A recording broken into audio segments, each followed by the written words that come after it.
Hello and welcome to a Poorhammer podcast bonus content thing. This is going to be a little bit strange because we've never done something like this, but I really liked the idea, so I'm not going to waste too much time on it, since if you knew how to get here, then you understand the general premise of why we did it the way we're doing it. But this is going to be a tier list of us discussing all of the episodes we've made on YouTube. We figured it would be a fun way to celebrate since we passed 100 a couple weeks ago. Okay, like it was 2 months ago now, but it's been a really rough 2 months of getting stuff done. I mean, we're close enough, within the margin of error. It's the same magnitude. So this will be a 109 episode tier list. Just a short little jaunt through our history on YouTube. This won't include all the stuff that's audio only, that's from before YouTube. Yeah, and we'll try to go in chronological order so that we can just weave our way through our history. But without any further ado, let's jump into this weird tier list. Sounds good. So we've got 8 tiers in front of us, going from perfect to the second place for me is a special place in our hearts. And then we've got strangely successful schlock for the things that we didn't really expect to do well that did well. Then our general workhorse episodes, filler arcs, which, you know what a filler arc is. Wasted genius for great ideas that just didn't catch. Things that we thought were brilliant, but apparently didn't do quite as well. Yeah, failed experiments for our ideas that just didn't work. And then mistakes were made for the real bad stuff. I'm hoping there won't be too many in the last couple categories, but as we go through, we'll see. Well, there's absolutely at least one. So let's start off our first YouTube episode ever, the Grey Knight Subfaction test episode, which is actually a rerun when we posted it. It's actually like from a month before we would have done that on YouTube. I mean, to me, it's just a special place in our hearts. Like, it's our first ever attempt at YouTube, and it worked really well. It actually did pretty well, exceeded expectations kind of thing compared to what we do now. Yeah, no, but like for the first video, it was pretty great. And, without it, I feel like if it had done terrible, we would have kept going, but like it would have been demoralizing a certain amount. It got like a couple hundred views in a week. Yeah. Which was impressive. And then we immediately fucked it up. So yeah, the next one, organized play. This one, we've told the story before. I think we did on our AMA episode one. But the story behind this episode is essentially, we recorded this the week we were setting up the YouTube. Yeah. So it was a nightmare week, and we were trying to get like way too much done, and we're like, oh god, we have to actually release an episode this week. So the first thing we make for YouTube is an absolute disaster episode of us just talking about, like, I think they released organized play kits that sounded pretty interesting, but then were a huge flop of like, your store got 8 pieces of paper and a little plastic trophy, and that was it. There was like no real plans or a structure of any type, player points, a system. We'll get into that one day. But yeah, it was a thrown together episode. And we knew it wasn't like... I could put it up in filler arc just for that fact, but no, this was a terrible idea to start your YouTube channel with such a known bad episode. So it is the dumpsterest of dumpster tier. Yeah, but like at the same time, I feel like it was better to put something out than to have not done anything. Like it started the, we're going to be doing like weekly kind of stuff, and we're not just going to do it every once in a while. Yeah, and then the week after that was our actual Custody Subfaction week. So it looked like it was like 2 weeks after the Grey Knight one, but it was like a month and change later. I think the episode is like totally fine and whatever. I think compared to our more modern take on Subfaction episodes, this one is pretty low tier. Yeah, I think we've refined it quite a bit since then. I think there's still improvements to be made, but I think it just did its job. I feel like it's a workhorse. Yeah, the workhorse episode is where we're going to put a lot of the grading everybody's and a lot of the things that we always come back to. We know it's a good episode type. We just have to execute it well and it'll do fine. Yeah. So that's fair for Subfactions to go there. Then we did our beta test for talking about meme lists. We discussed my Necron... the parking lot. But we discussed a single list for an hour. Don't do that. No, that was not optimal. So a more modern take of this is like the meme list episodes, stuff like that. I think we got like way too into the weeds of like specifics when they don't matter. And to be fair, it was a lot easier to get into the weeds from 9th edition compared to 10th, but like it just didn't matter even back then, really. It was definitely an episode where we learned from the post-mortem. Once it was over, it was like, we can discuss lists and it can be fun, but we cannot discuss a single list for an hour. Right. That's too much. So I'm going to say failed experiment, but we learned a lot from it. I think so. Speaking of failed experiments. Yeah. So Commando. We had the idea of doing episodes based on units rather than like build a character and like spend a solid 15-20 minutes talking about a unit in depth. Like what they do, what's the point. Yeah, doing all of that sounded okay, but this episode bombed hard. And yeah, to be honest, it's like a worse version of our character build episodes. And I already know when I make those that they're not going to do well. They're just kind of a for fun thing. So this is absolutely a failed experiment tier. Maybe even mistakes were made. I feel like it's a failed experiment because like we learned a decent amount from it. We didn't feel confident in it either. It's not like it was a hubris thing. It was us actually trying to figure out if we could do this as an episode type. Yeah. And the answer is it's not a good idea for how our channel works.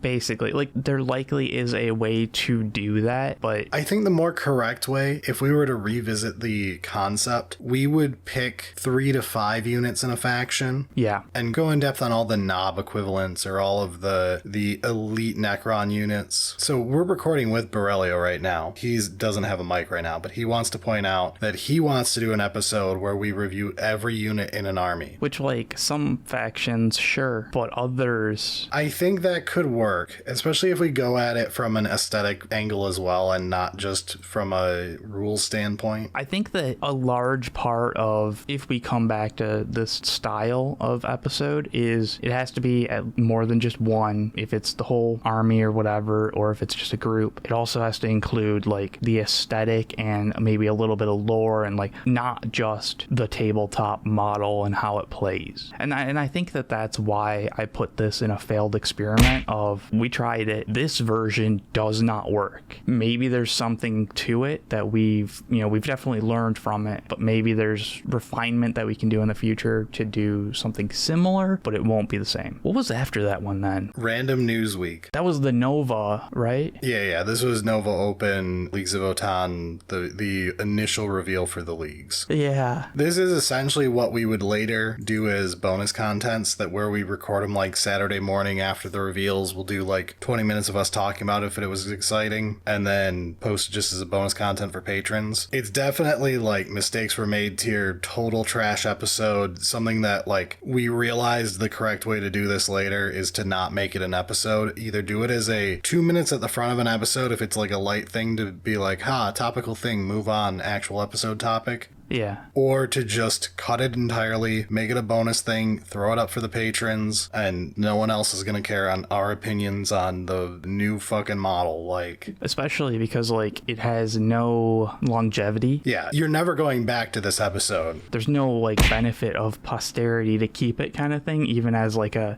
maybe we'll go back and take a look. And it's like, no, I have no interest in going back and seeing what the hell happened in Nova 2022. So the next one was actually a very good episode when we posted it. It was the first tournament stats episode we did, and it's something that I'm not totally against doing. No. It did really good for its time period in like its first week. It got like over 1,000 views, which for us at the time was quite a lot for week 1. It worked. It's definitely not something that you would expect out of us right now. We don't tend to focus on competitive stuff. It feels more like filler arc to me at this point. I could see a path of, the Poorhammer channel going more towards that, but we didn't. At this point, I think it's like, oh yeah, we could do it every once in a while, because like we both enjoy looking at that kind of stuff, and it's kind of interesting to talk about every once in a while. That was the problem, is we debated bringing it back to talk about on like 2 2/3 of the way through a meta. Yeah. And then it was just one of those, you had to like force it into a schedule when you want to be recording something else. And there is nothing worse for an episode, as we'll discuss a couple times, I think, than being like, I've got to record this week. It's got to go out this week. And the episode will suffer from that because you didn't record what you wanted to. Those are some of the, like, there's a couple that were like, this was super fun, but like those are just from a mental aspect, not even all of the other logistics and stuff is like, but I wanted to do this other thing.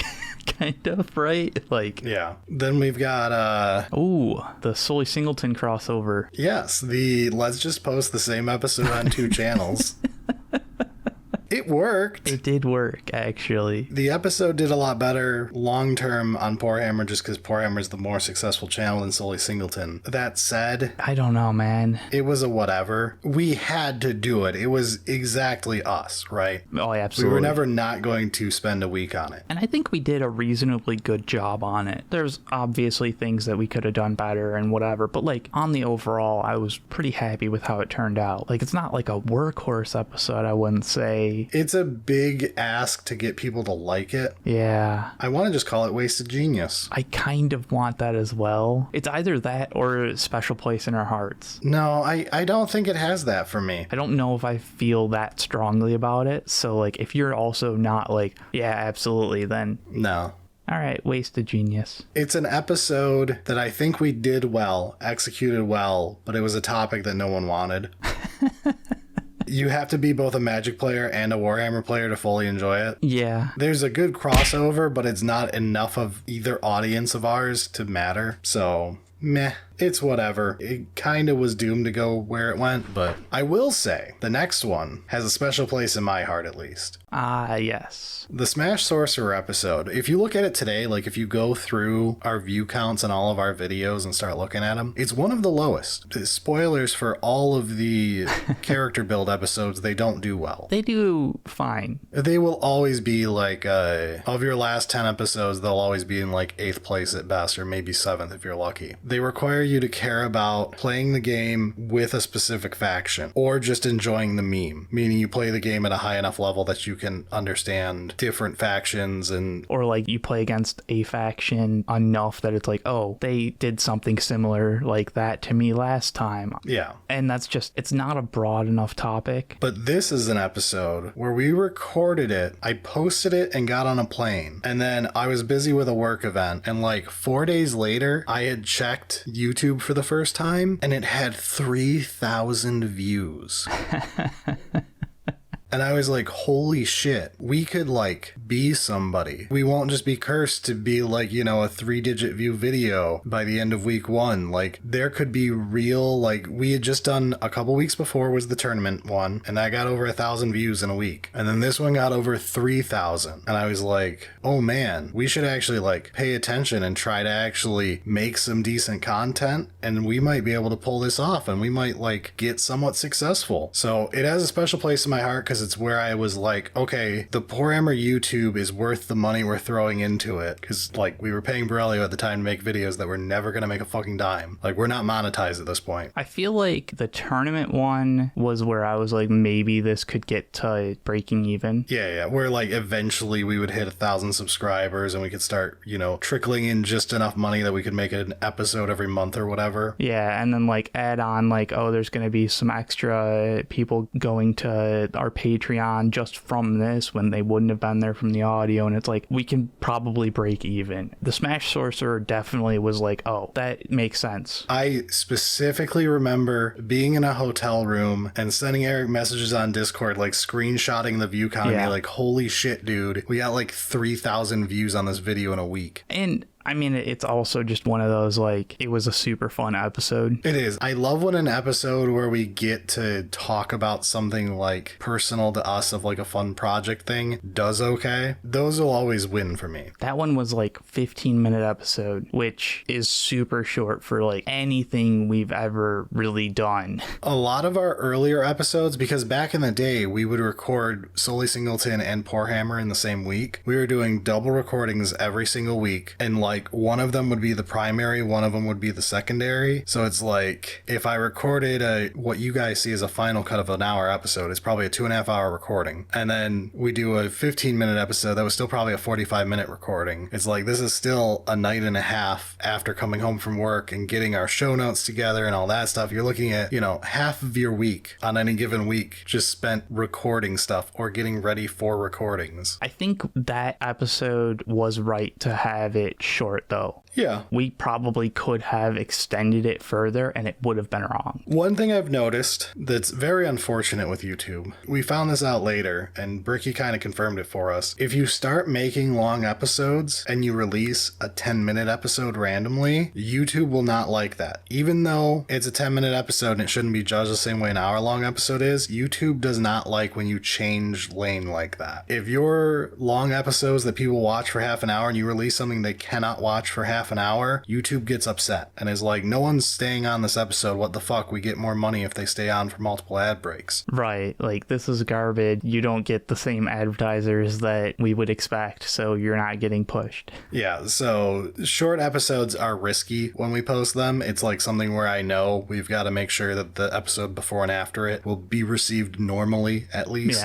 so that YouTube doesn't get overly pissed off. But, like, the Smash Sorcerer did show, like, yeah, we can make solid short, I say short, and it's 15 minutes compared to, like, fucking TikToks and shit. It's short for us, because we're a podcast.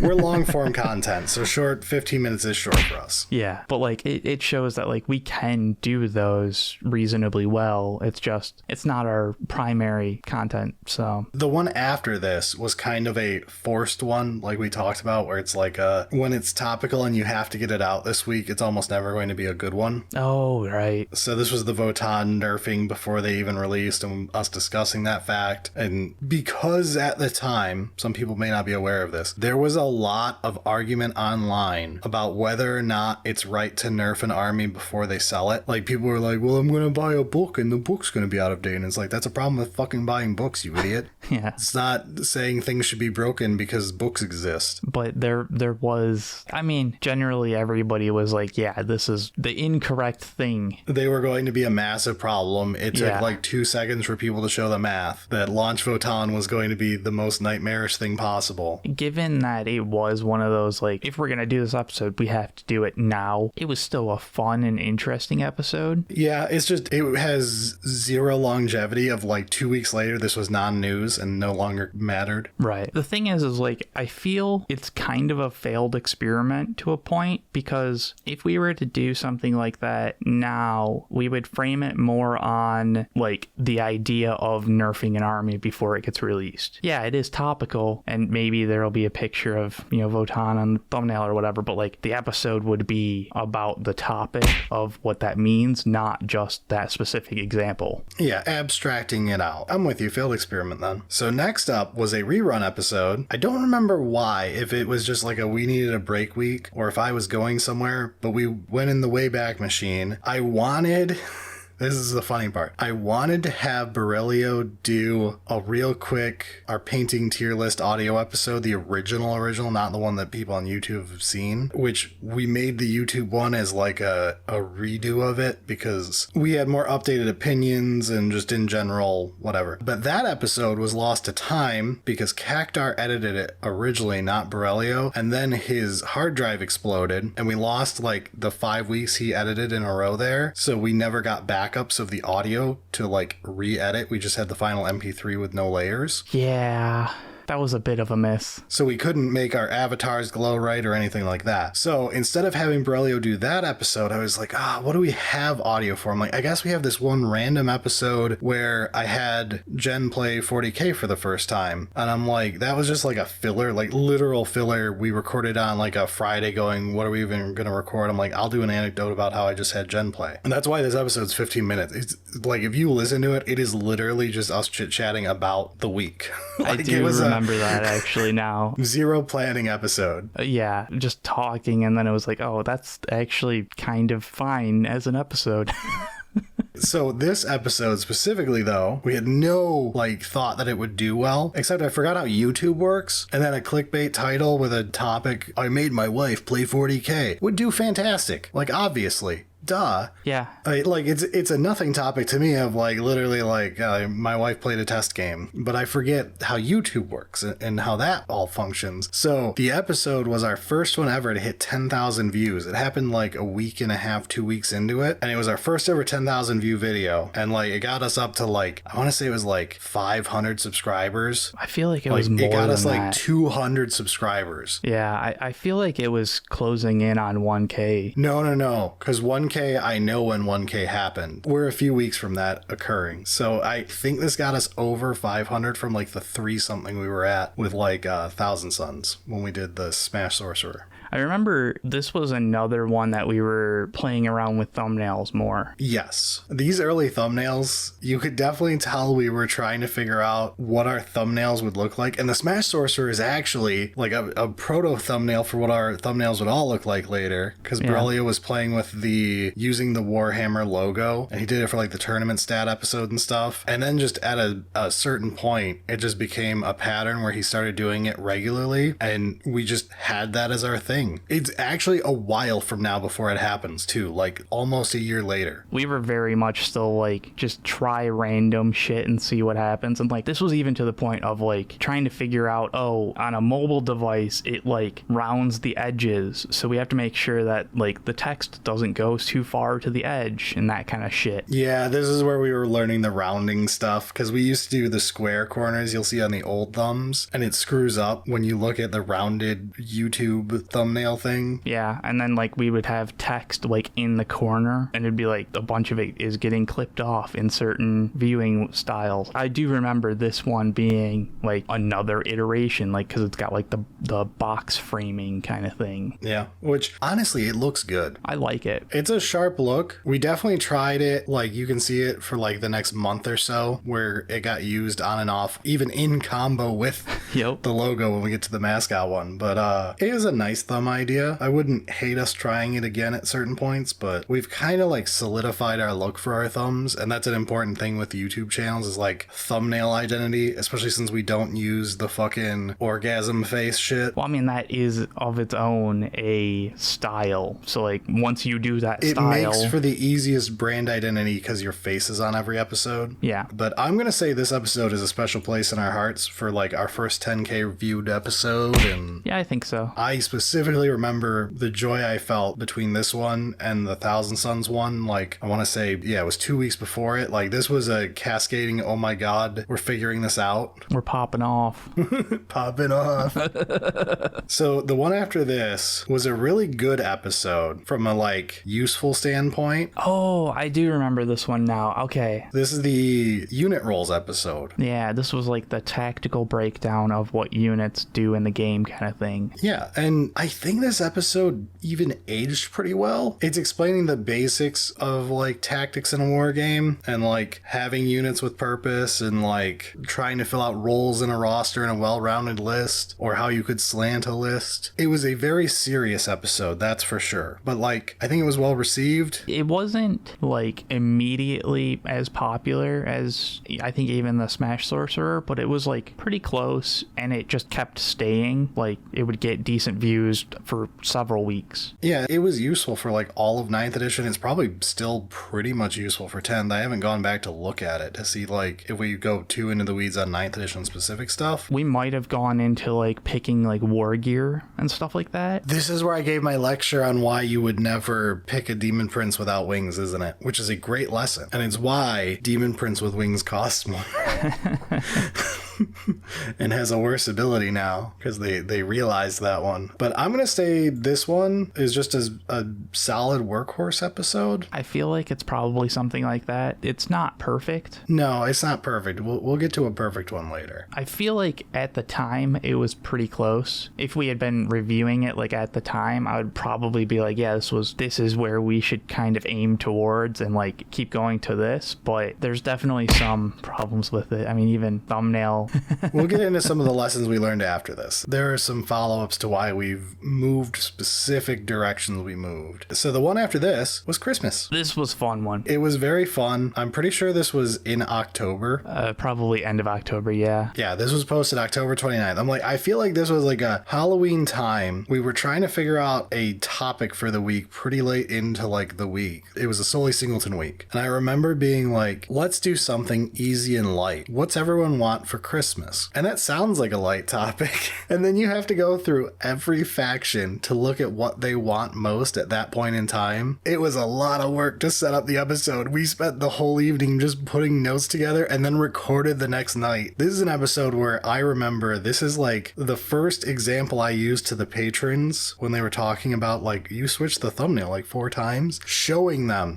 that it takes like a solid day, a whole day of back and forth between Berilio and us of trying different things on the thumbnail and ending up on one that's like slightly less shit. And I remember this was like the next iteration of the like border thing. Yeah, because we tried a couple and it got screwed up because like the timestamp on YouTube or viewing it on phone screwed it up or something. But that said, I think this episode was... It was fun. It's almost perfect. I don't know. It's one that we went back to it, right? We did another one the year after, didn't we? Yes, we did Christmas Wishes again. I just don't remember if we did it the same way. I think we did for the most part, because we did it as a sequel to this one being like... Because it was going to be part of the sequel episode, because people were asking us to redo it for the year. And then we did the sequel episode the week before it, and we were like, the Christmas Wishes is way too much work to do as part of the sequel episode. Yeah, that was one that we did learn a little bit and went, nah, we can't do that, man. That's its own episode.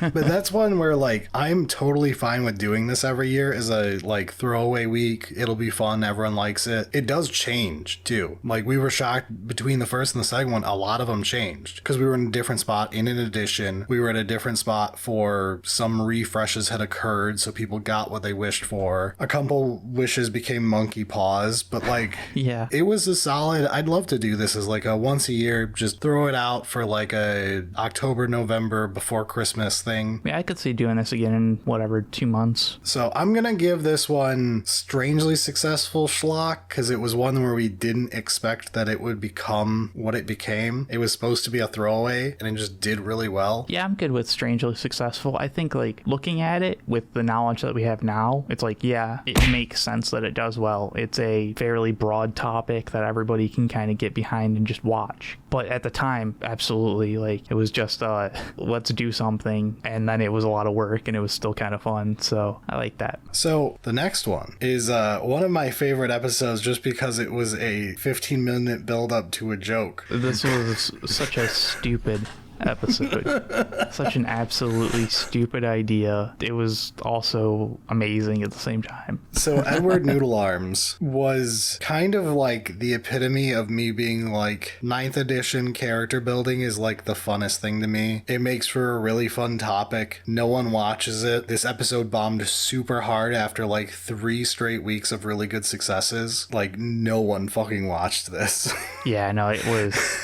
The worst part is I kept looking back a week and a half, 2 weeks later, and like... We tried like a day 3 swap the thumbnail to the one it is now, which is a great thumbnail. Well, it's not great. I already see problems that I would change now with it. But at the time, it was a great thumbnail. It was more of what we would have expected now, as opposed to just like these random things that we were trying out. Yeah. It definitely was like a reset on expectations, though, to a certain aspect. Yeah, I feel like this is the epitome of wasted genius. This is the episode where I was so proud of it and it bombed so hard, and it was like, all right, maybe it was like the perfect fluke to make a great episode type bomb when I considered the Smash Sorcerer to be a huge win like a month before it. But we would later learn the lesson that these episodes will always do bad. It's just for some reason Smash Sorcerer did bad, but before that would have been considered bad. Right, like it did as expected, but like when we were so small that it looked crazy. Yeah, Yeah, Wasted Genius makes sense to me. So then the week after is our first episode I am going to declare perfect. This episode has a hilarious story behind it. Ah, mascots. This was supposed to be us doing Tyranid subfactions. I went down to Youmacon with my brother and my wife. We went down to get tickets on like Thursday night, and we were supposed to record when I got back home. On the drive down, I was trying to go through the Tyranid subfactions to like put that episode together, and I hated it. I was like, 9th edition Tyranids is so general,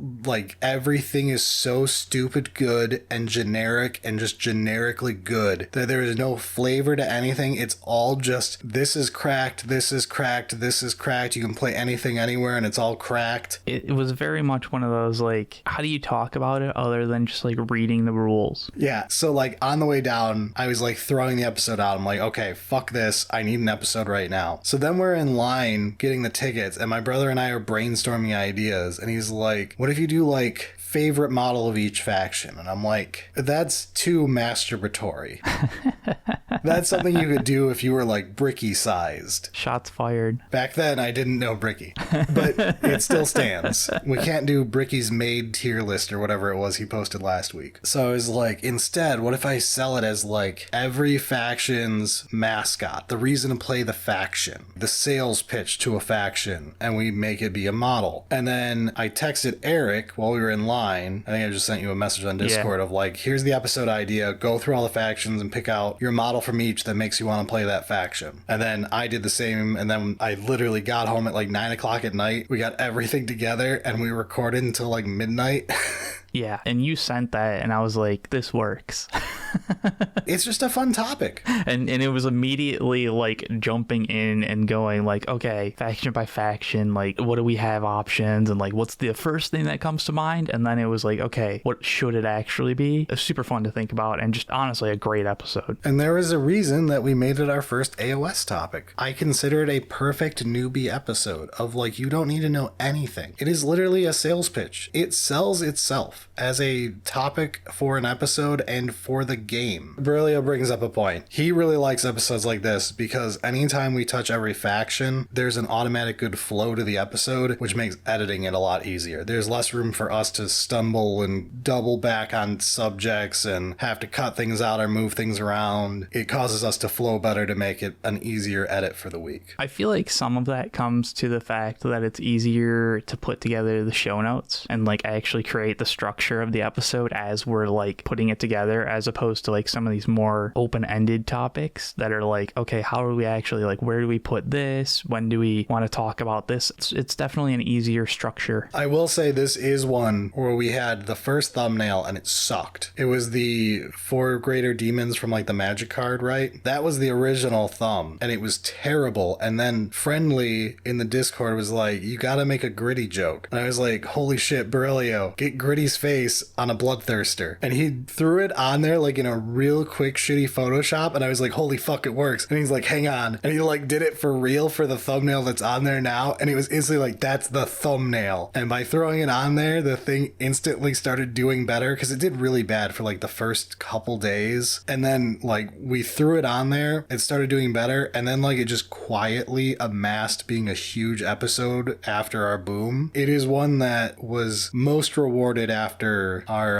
$500 challenge boom, but we'll get to that era in a moment. I don't actually remember the original thumbnail. This one I remember being like the right course of action, other than like the O concerning me. Yes, Eric specifically was iffy about using the Mickey Mouse circles for the O. It was like the first time that we were like really obviously taking something else, right? That wasn't just Games Workshop that we're obviously talking about. And yeah, it was one of those where I was like, oh Jesus Christ, dude, I don't want to get our channel fucked up already. Like we're finally like, we're getting somewhere with this. We've got like 800 subscribers. Don't fuck it up now. Yeah. So up next is the episode that we did instead of the timely Tyranid subfaction one. We went back and did orcs. And honestly, this orcs episode is wasted genius to me because it did awful when we posted it. This was one that I remember, like, I was super happy after we recorded. I was like, this this is great. I listened to it and I was like, we nailed it, man. We absolutely nailed it. The problem is when you watch the episode, one thing we learned was to not make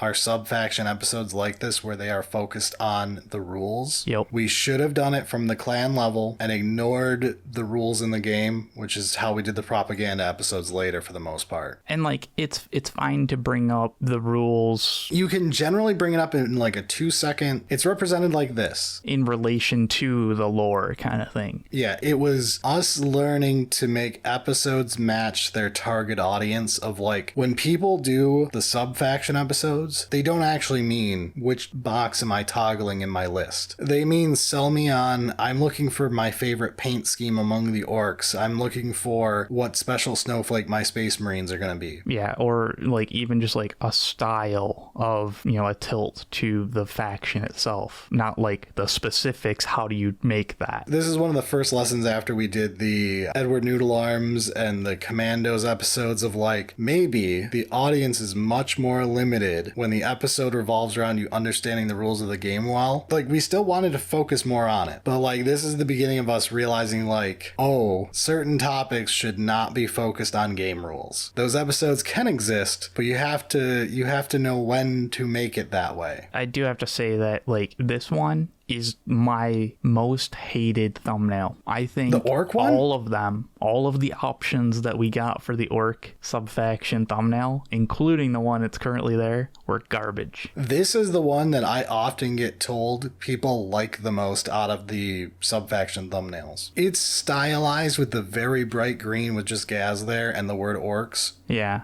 It definitely could be right. The orcs is way too close to the corner. YouTube almost screws it up. And like the box doesn't really make any sense, especially when it's only a quarter of it, but whatever. Yeah, it's interesting that you hate that thumbnail. It was a good episode. It was wrong. It's actually like looking at the numbers now, it's perfectly solid. But part of that is forced. And that's the secret because I made this our landing page video for a very long time to try to save it. After our big boom, this was like one of the only episodes that never got the boom. And so I just made it our video for a while to like try to rack up the fake view count on it so that it wouldn't look so goddamn sad, because it made me sad that like all the other ones did okay. Now it's way higher than Custodes or Grey Knights were. But at the time, it was lower than them. It was basically a massive failure. But I still think the episode, like you said, like wasted genius just from an end result on how we did it kind of thing. Yeah, there were problems with that led to it. It was very sad. Now the next episode is why I remember where we hit 1,000 and why it couldn't have been that close a month before it. Because we had like 850 subscribers and the Demon Codex was revealed. And I was like, Eric, I need to rant. I didn't want to do a big negative episode, but I need to rant. And so the meme became known by our Poorhammer audience that Brad rants a lot, because this episode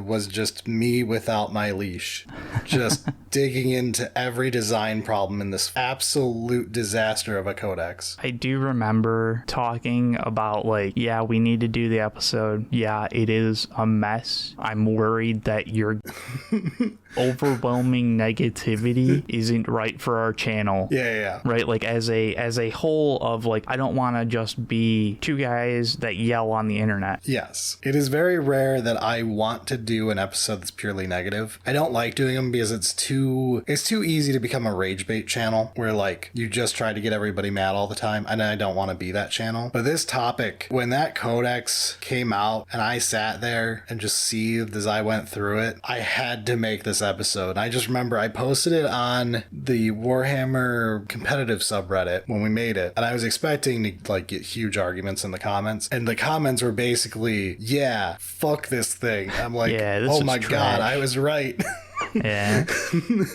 And then the YouTube episode just took off. Like this thing, it hit well over 1,000 on week 1. It got us like hundreds of subscribers. It pushed us well over the 1K mark, which meant we were finally monetized. Well, after like a straight month, because the monetization process, once you hit a 1,000, you got to do paperwork, and then they've got to like get you approved, and then they got to do like a background check thing. It's like a literal month-long long process. But this was like the start, and it was one of those where I was like, yeah, that did really well. I'm not sure I'm happy that the super banger gave us this. But that's why the very next week you were busy, and I was like, all right, I'm having Cactar on, and we're going to do the reverse, an intro, a noob's guide, a friendly course correction episode. And that was the how to start collecting Tau, which, well, how to start collecting your first army. Tau was the example. This is an episode that I thought would be a banger, and it was not at first, but it climbed way later. It didn't even boom with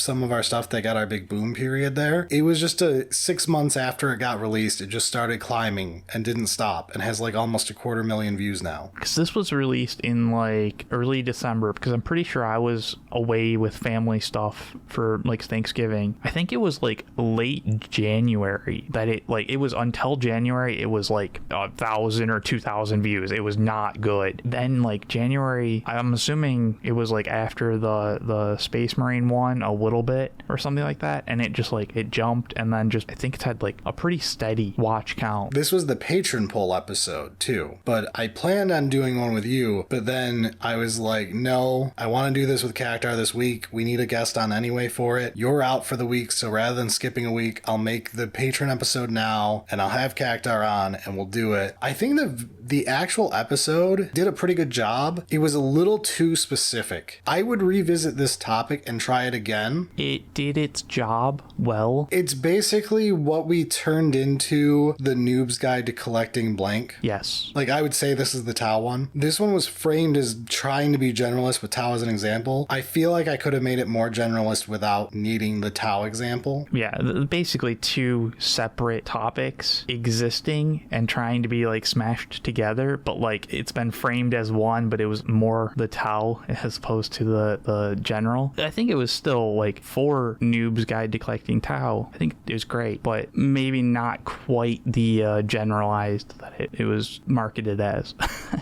I half want to just say it's a workhorse episode because it's one that would become a series essentially. We didn't know that was a series, and like it wasn't like planned to become. There was no need for it to become a series, but it's one that we just felt was a comfortable thing to do again. You can absolutely do this for everything. And I mean, like, Speed's Gaming Corner exists, which is essentially this, the channel. So like you can absolutely do it. But yeah, generally happy with it. So the next episode, Eric, was Eric's great return from vacation, and Eric having an episode idea. He was very passionate about this subject. He really wanted to talk about it. It was a good, well done discussion on the topic, but it did miserably and completely it is expected. Our worst episode of all time. Oh, it's second. It's still better than the terrible second episode. Yeah, just barely, but it is still to this day only got 10k views, and you were so passionate about this actual topic. Like, you were like full show notes all by yourself.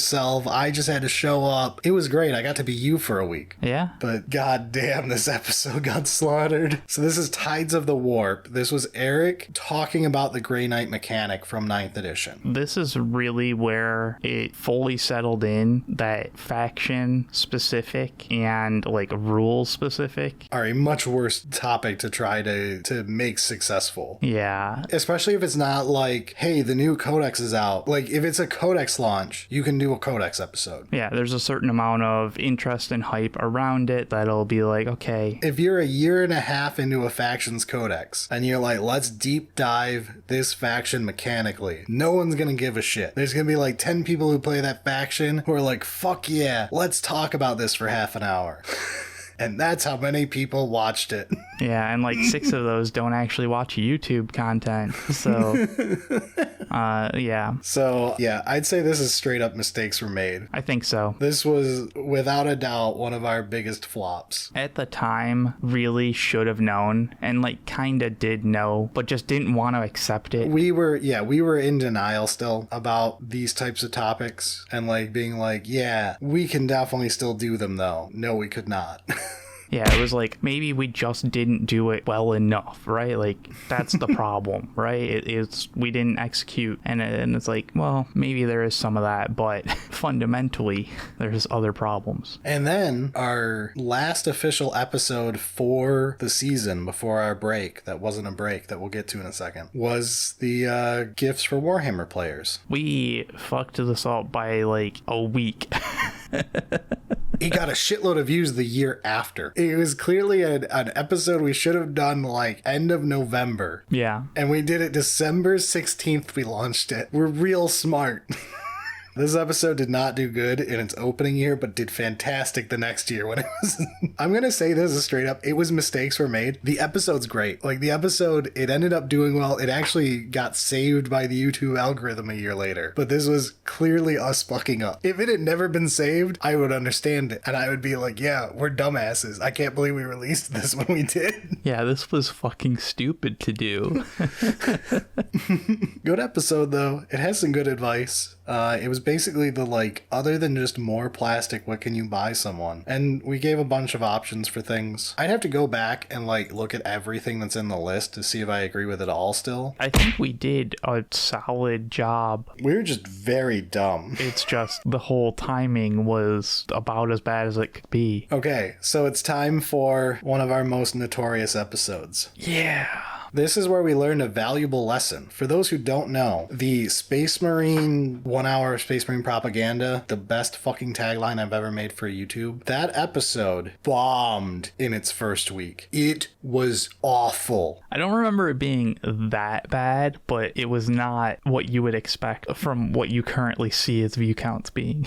Oh, okay. I am misremembering. I just clicked on this to see. This was the patron episode because they were punishing me. Yeah, that makes sense. The Zero to Hero 2000 Point Tau episode was the one that won the YouTube poll. That did not mean we make an episode out of it. That's why I still remember. I'm like, this had something to do with that poll, but I feel like I chose to make the episode, and I did, because even though it was clearly going to lose, I made the episode anyway, and I played it off at the time because the YouTube audience wouldn't know that in the patron poll I got crushed. But I was like, I'm making this even if it doesn't win, just because we think it's a great topic. And in my head, it was because I just made a super negative episode and I want to make a newbie friendly happy episode. Mm-hmm. So this was actually the winner of the poll that season. So this was released as like our final, we did like a double recording. We released it the week after we released the models episode. But this released on Christmas week on December 23rd. This was the Christmas episode. It got 0 fucking views. And this is where we learned the valuable lesson of don't post an episode that's supposed to do well the week of Christmas. We did learn also with it, though, that the week after Christmas, it can recover. It's not a big deal. But, like, if you post something the week of Christmas, it will get no fucking views. So, the episode ended up one of our best of all time. It has 360,000 views. It hilariously was our last non-monetized episode. It got monetized, like, a week into its run, so it missed almost $0 because it got no fucking views that week. So, like, the next episode that we're going to talk about is when the Space Marine propaganda jumped. Yes, but specifically, I remember because I anally checked everything for, like, that month and, like, analyzed every bit of data. Space Marines jumped before it aired. It's just because it was no longer the week of Christmas. Oh, okay. I guess, yeah, it probably was, like, January, like, 3rd or 4th or whatever, which I guess is, like, when people go back to business as normal. Yeah. It had, like, 3,000 or 4,000 views or something like that at that point. And it was like, oh my God, what did we do? This should have been like a perfectly fine, like it's a generic and it's Space Marines. How did we fuck this up?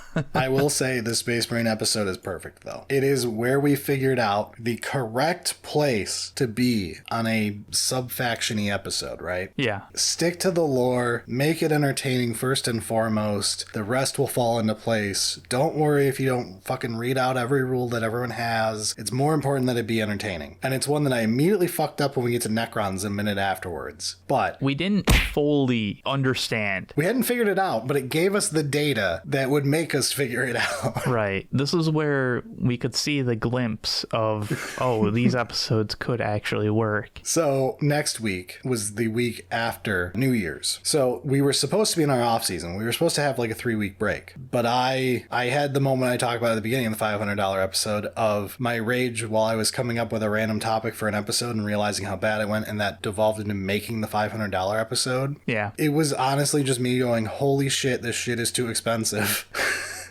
Which is kind of funny given that, like, you already had a lot of models and you didn't realize, like, there was no, like, actual thought about what you have spent until, like, you put it all together at one in, like, a cart kind of format and went, oh, shit, my wife would kill me.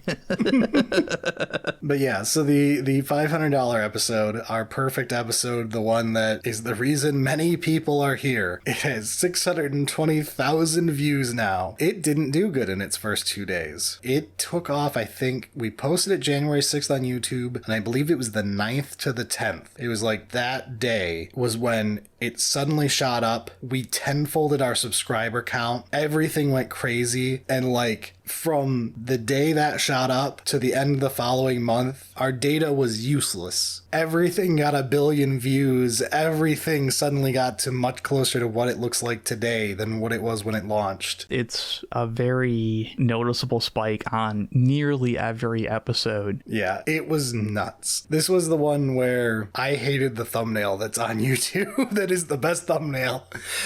And I hated it. And then I accidentally let it post because I was asking Berilio for a new version of a thumbnail, and it posted while I was at work. And I was like, fuck, it posted. And then I saw it on YouTube. And I was like, never mind, this is a great thumbnail. And I just left it alone. I was like, I shouldn't have doubted. I remember that this was one that, like, it went up and you were like, nah, this is a good thumbnail. And I was like, yeah, this is a fucking perfect thumbnail. But only for this episode. Like, there's no formula to this thumbnail that we can use for, like, oh, this is our theme now. This is our branding. We followed it up once with its sequel episode, and that's probably all it's ever going to get unless we do it again one day. Fantastic fucking episode. Absolutely perfect. It is by far the episode of Poorhammer. And then we followed it up immediately by something that, like, the fuck? It did really well. It did well, but, like, why the hell did we do this at this time? I mean, it made perfect sense because the data slate came out, so we did a data slate episode. And it was data slate hot takes. It was just you and me. Bricky wasn't part of this yet at all. Let's just do data slate hot takes. And this episode did really well for like the first 3 weeks when data slate episodes do well. Numbers wise, it crushed. And then it did like all data slate episodes and fell off a cliff because it stops being relevant. But the episode itself did damn well. It's funny going from like very high effort, high edit, full journalism mode to hot takes. Yeah. The quintessential solely singleton tonal shift every week. That's true, yeah. I'm going to say this is a workhorse episode. No, I'm going to say it's filler. No, this is filler. It's filler. This is clearly what filler is. These are episodes where they are easy. They take very little on our side of things to set up. Yeah, because this one was literally just us talking about it. Yeah, the thumbnail for it is so stupid, too. We had so many stupid thumbnails for it. Yeah, but like at the time, we were just trying shit, whatever fucking worked. Yeah, and you can still tell at this point in the timeline, looking at the episodes around it, none of these thumbnails have a through line. There is no, oh, this is a Poorhammer episode, I can tell from the thumbnail. You had no fucking idea what every single week our thumbnail would look like, which is not correct for anyone making a YouTube channel. No, very much not correct, especially like if you're gonna do a series. Oh, the next one was the Magic Flamer bus. Yeah, and this was the nail in the coffin. This is when we knew. This was a brilliant fucking episode. I loved it. It's wasted genius. This was us going, yep, it wasn't a fluke. Character episodes just don't do well. I still love doing them, but now we schedule them knowing that they will flop. Yeah. So, like, when we do one, I usually have an episode before or after it that I know will be very successful to make sure that YouTube doesn't get overly pissy. But yeah, it's so sad because I love making these episodes and I just wish more people liked them. So the next episode was us learning the other half to make the final understanding of the propaganda. So I slapped the 1 hour of Necron propaganda onto a more rule-centric version of our sub-faction episodes. Even tried to, like, oh, hey, the Space Marine had, like, the Super Smash Brothers slices version kind of thing for the thumbnail, and do that again, but for Necrons. It's like, no. That was the, don't make it rules oriented. This and the Orc one did bad. The Space Marine one did amazing. I figured it out.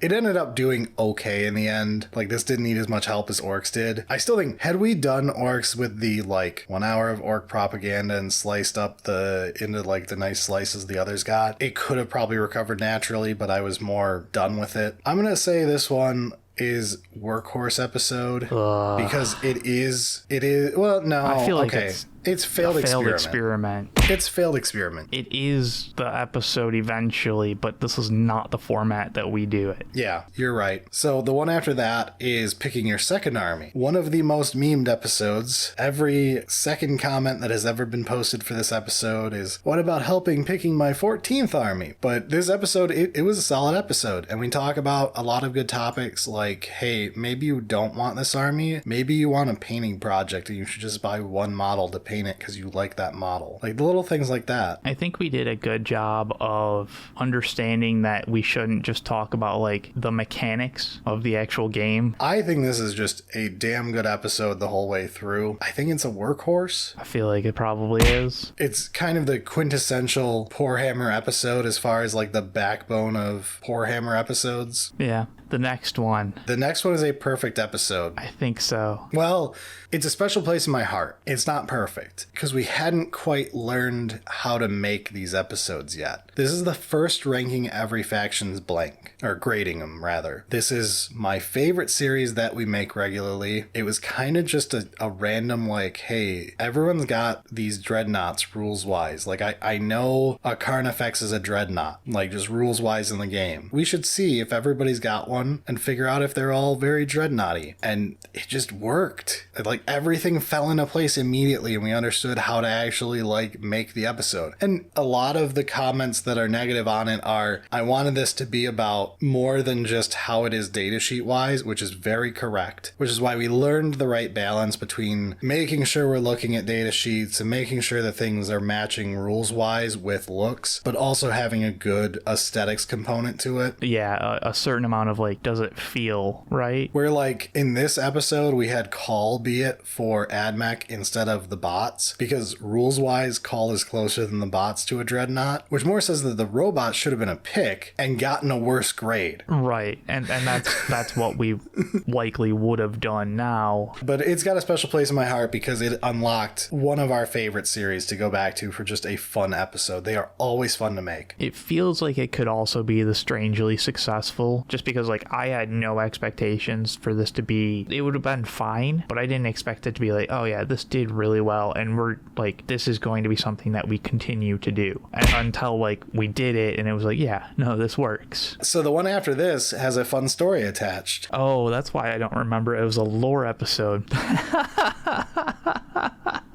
So we did a lore episode of lore that's actually good, where I just tell Eric fun lore stuff. This episode did awful in its first week. Really fucking bad. Terrible even. But like randomly over time, it's just accrued a bunch of views and it looks like a normal episode. Like it looks totally fine next to all the other episodes as near. It's pretty successful even. It's such a weird slow burn of an episode for us success wise. Like a year later, I realized that it was finally doing good. I feel like we didn't like market it right kind of thing, like the thumbnail and the like actual title then I think like the intro, I don't think it was quite there. No, I think 40k lore that's actually good is a good tagline though. It's decent. Because it gets made fun of so much, and it's good to like have that as a call out. I don't know. So where do you want to put it? It was a very strange episode. I don't know. It's probably like filler arc. Yeah, it's strange because I'm pretty sure this was our first ever actual lore episode. Basically, it is. I still don't think it has a special place in my heart or anything. It's still filler arc, but it's strange that that was our first lore episode. So the next episode is one that didn't age that well. Like it never kept up in view count, but we have a recording of us being so happy with how good it was doing. So I do know how good it was doing in that first week. This was us designing the intro box where we mention the idea of using 2D models, like no build models, to try to get people in the game super quick. I think the biggest part of like us thinking that it was doing so well like was the fact that, I mean, at least I didn't have like high expectations for this episode. It was just like a random fucking topic, right? Yeah, it was a filler arc. Like that's probably where it's going, but it was a filler arc that I almost would put strangely successful schlock, but it never kept up there. Yeah, for whatever reason, it kind of fell off and it didn't really get a huge boost from anything. It feels like it could have been strangely successful, but it wasn't, so.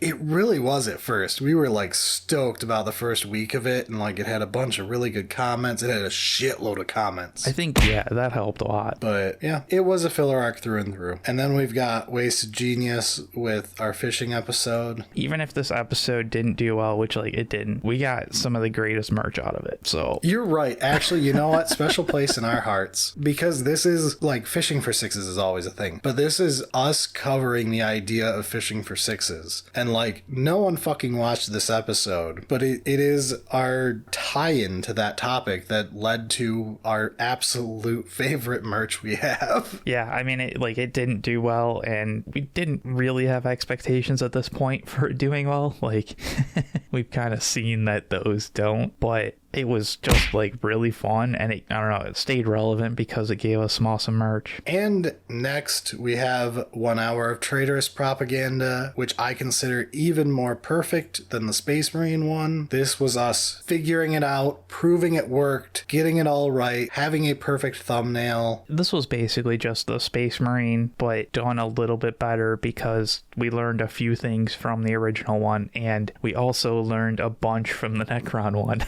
Yeah, this is us going, got it. This is how you make one of these. And then, like, it did well, and it was like, okay, I understand now. Thank you. We've figured it out. Oh, Berilio has reminded me, this is not the original thumbnail. The original one is amazing, but this one just did better. Berilio can show it on the video, but it was perfect. Now it's time for our strangely successful schlock. This was an absolute filler week idea. We were in the middle of getting everything together and playtesting boarding actions and getting everything 3D printed for it so we could play it. Like, we were working hard on the episode after this, and we just threw this out there, and it did wonderful. The models we wish existed, it makes some amount of sense. Like, it's pretty generic, and like there were a bunch of comments of like, you should do this, or like, yeah, it's the quintessential YouTube episode. Like, this is what YouTube exists for, is for people to watch shit like this until their brain falls out. And I'm fine with that, because it was fun as fuck to make. It was. It really, really was. If an episode takes like very little time on my part to set up and it's well received, 10 out of 10. So then we had the actual boarding action review episode, and this one, honestly, it did fine. We didn't expect it to do that well. Like, we went in not believing in boarding actions. Right. We thought it was a total scam. To be honest, it kind of is, as has been proven with 10th edition, that they dropped it immediately when they switched editions and were done selling that terrain, and then immediately brought it back when they made a new shitload of that terrain and were like, hey, let's throw a book out there so there's a reason for this terrain to exist again. And then we got 10th edition boarding actions last week or 2 weeks ago, whenever that was. Yeah, and like that's the thing, is when we put together the episode, it was like, this is dumb. Like, this was just obviously a cash grab. And then we like noticed that like, oh, there's some actual thought. It plays well. Yeah, and I think that was like on accident. They allowed somebody to actually design it, and then we're like, oh shit.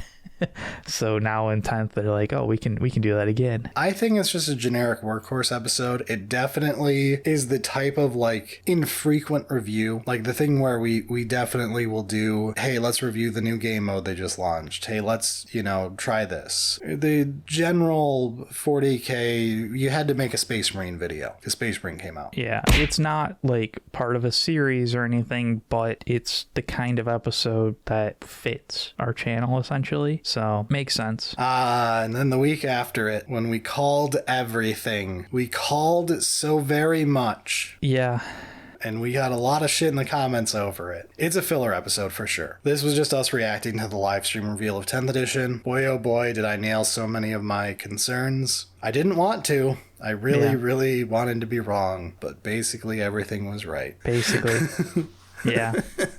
I remember trying to be actually optimistic and like, let's not just shit on it. It could be okay. It was like, it's okay in a very short amount of time. The problem is it's lasting for 3 years. Yeah. And then we've got a fantastic episode, the one that I'm going to actually put into perfect. This is our second run at the Every Faction's Blank episode with the Everyone Tries to Sell You a Knight. Right. This is where we figured it out, we got it right, and this was the format from here forward. I think the fact that we have like a theme to the thumbnail was like, all right, we're gonna make this like a series. Yeah, so this is a series now. Yeah, like so long as this doesn't completely fail, this is going to be a series because it's fun to do and it seems like it does well, and it did well. So and that's all I want out of a series. Just make it be fun enough to make and people will watch it. And that is like perfect series ammo right there. Like, yeah, I need to have fun with it if we're going to do this episode 15 times. And it has to be successful so I can use it to quote unquote fund the experimental episodes that may fall on their face. Yep. Then we had a fantastic episode. You pulled that thumbnail forward and I was like, what the fuck is that? That was the Do you remember the Combat Patrol versus Boarding Patrol? Well, this episode did good, and we actually put a decent amount of work into like figuring this out. It was so awkward in that it was revealed about, you could apparently read between the lines when we posted it. Some very early comments were like, yo guys, if you like look, it's already going on a stock, and it's using the wording for like permanently out of stock, not temporarily out of stock. I don't think these are sticking around. And it was like an oh no. And then like the week later they were like, get the last boarding action boxes before they're gone forever. Fuck you, bitch. I remember reading some of those early comments pointing that kind of stuff out, and I was like, holy shit. Oh my god, I cannot believe we just wasted all that time and effort. It's a workhorse episode. This gets into like this is the us doing a budget episode, us doing an intro level, like welcome to 40K, don't waste your money, here's how to help. Yeah, some type of value. Yeah, something that is like what our channel does when it is relevant regularly. Yeah. Perfect workhorse episode. It did great. Hopefully it did some good for people. The episode after it did not do well in aging, but did crazy well in its opening weeks. Like we were like, why is this episode working? This is the 4 Horsemen of 9th edition, where we discussed like the 4 stupidest things to occur in 9th edition competitively, and we'll definitely do one for 10th. Totally worth doing the like, hey, let's look at the last 3 years and find the stupidest things that were broken. This episode did really good. Like it fell off hard if you look at it near the things that were more timeless next to it. And I think that that's kind of obvious. Nobody fucking cares about balance mistakes in 9th now that we're months or a year into 10th. I'm going to say this was strangely successful schlock. I think that that's fair. It was definitely going to be a filler of like, let's just talk about some of these things with no expectation, and then it did actually reasonably well. Oh, it's time for a great episode. Okay, yeah, the psychographics. I'm moving this to perfect immediately. Ooh. Or do you just want it in a special place in our hearts? Do you have an argument against its perfection? No, I guess like thinking on it, like there were some things that could be done better, but nothing that was like actually negative to the episode itself. It's just like if we were to do it a second time, there's some points that we could make a little bit better, but you could refine. Yeah. But like that doesn't actually stop it from being the perfect episode in our categories kind of thing. So yeah, okay, fine. I don't think we have covered a topic this important to ourselves this well other than this. Right. It was covered better than our Melvin Vorthos episode. If this had a flaw, it was not more clearly explaining that Melvin and Vorthos are not psychographics. They're not part of this. And that's kind of like where I think we could make a better episode. Sure. We could definitely refine it given the hindsight, but it was so well handled. And a lot of that is also just like both of us think about that and like care about the topic a certain amount to continue thinking about it, that like I don't think there's anything that we would release that I would look back and be like, yeah, there's nothing better that can be done with it, right? Like, right. 3 ways to play orcs. This was going to be a series. You could argue we've come back to it. We try to do it sort of again. I want it to be a series. They don't do well. Single faction episodes will never do as well as multi-faction episodes, no matter what, unless they're Space Marines.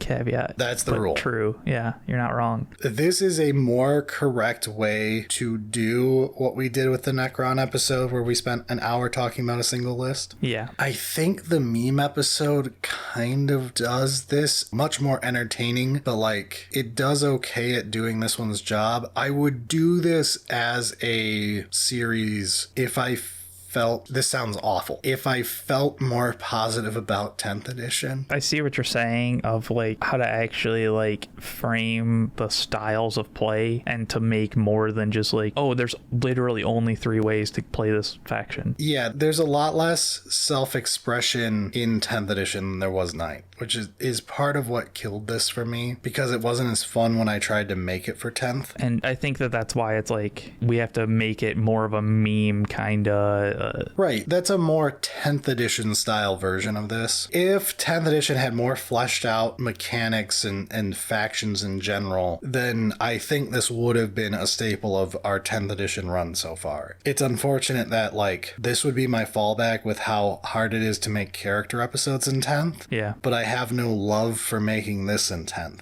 It's an unfortunate loss. I could definitely see coming back to it. It's just there's a decent number of factions that in 10th don't really work with it, like this particular style at the moment at least. I am going to call it wasted genius because they just don't do well because they're single faction episodes, even though they're really good episode ideas. Like this is a great episode to be making. I could see making another episode like this if a faction came out with certain rules and it was like, oh, this is a way to do it. Again, we did the Space Marine chapter episode for 10th. It wasn't the propaganda episode. It was like specifically about adapting 10th edition. It was fine, but it was like the stretch of this in 10th for me. But we'll get to that later. Ooh, the lion. This episode is a failed experiment. That absolutely is.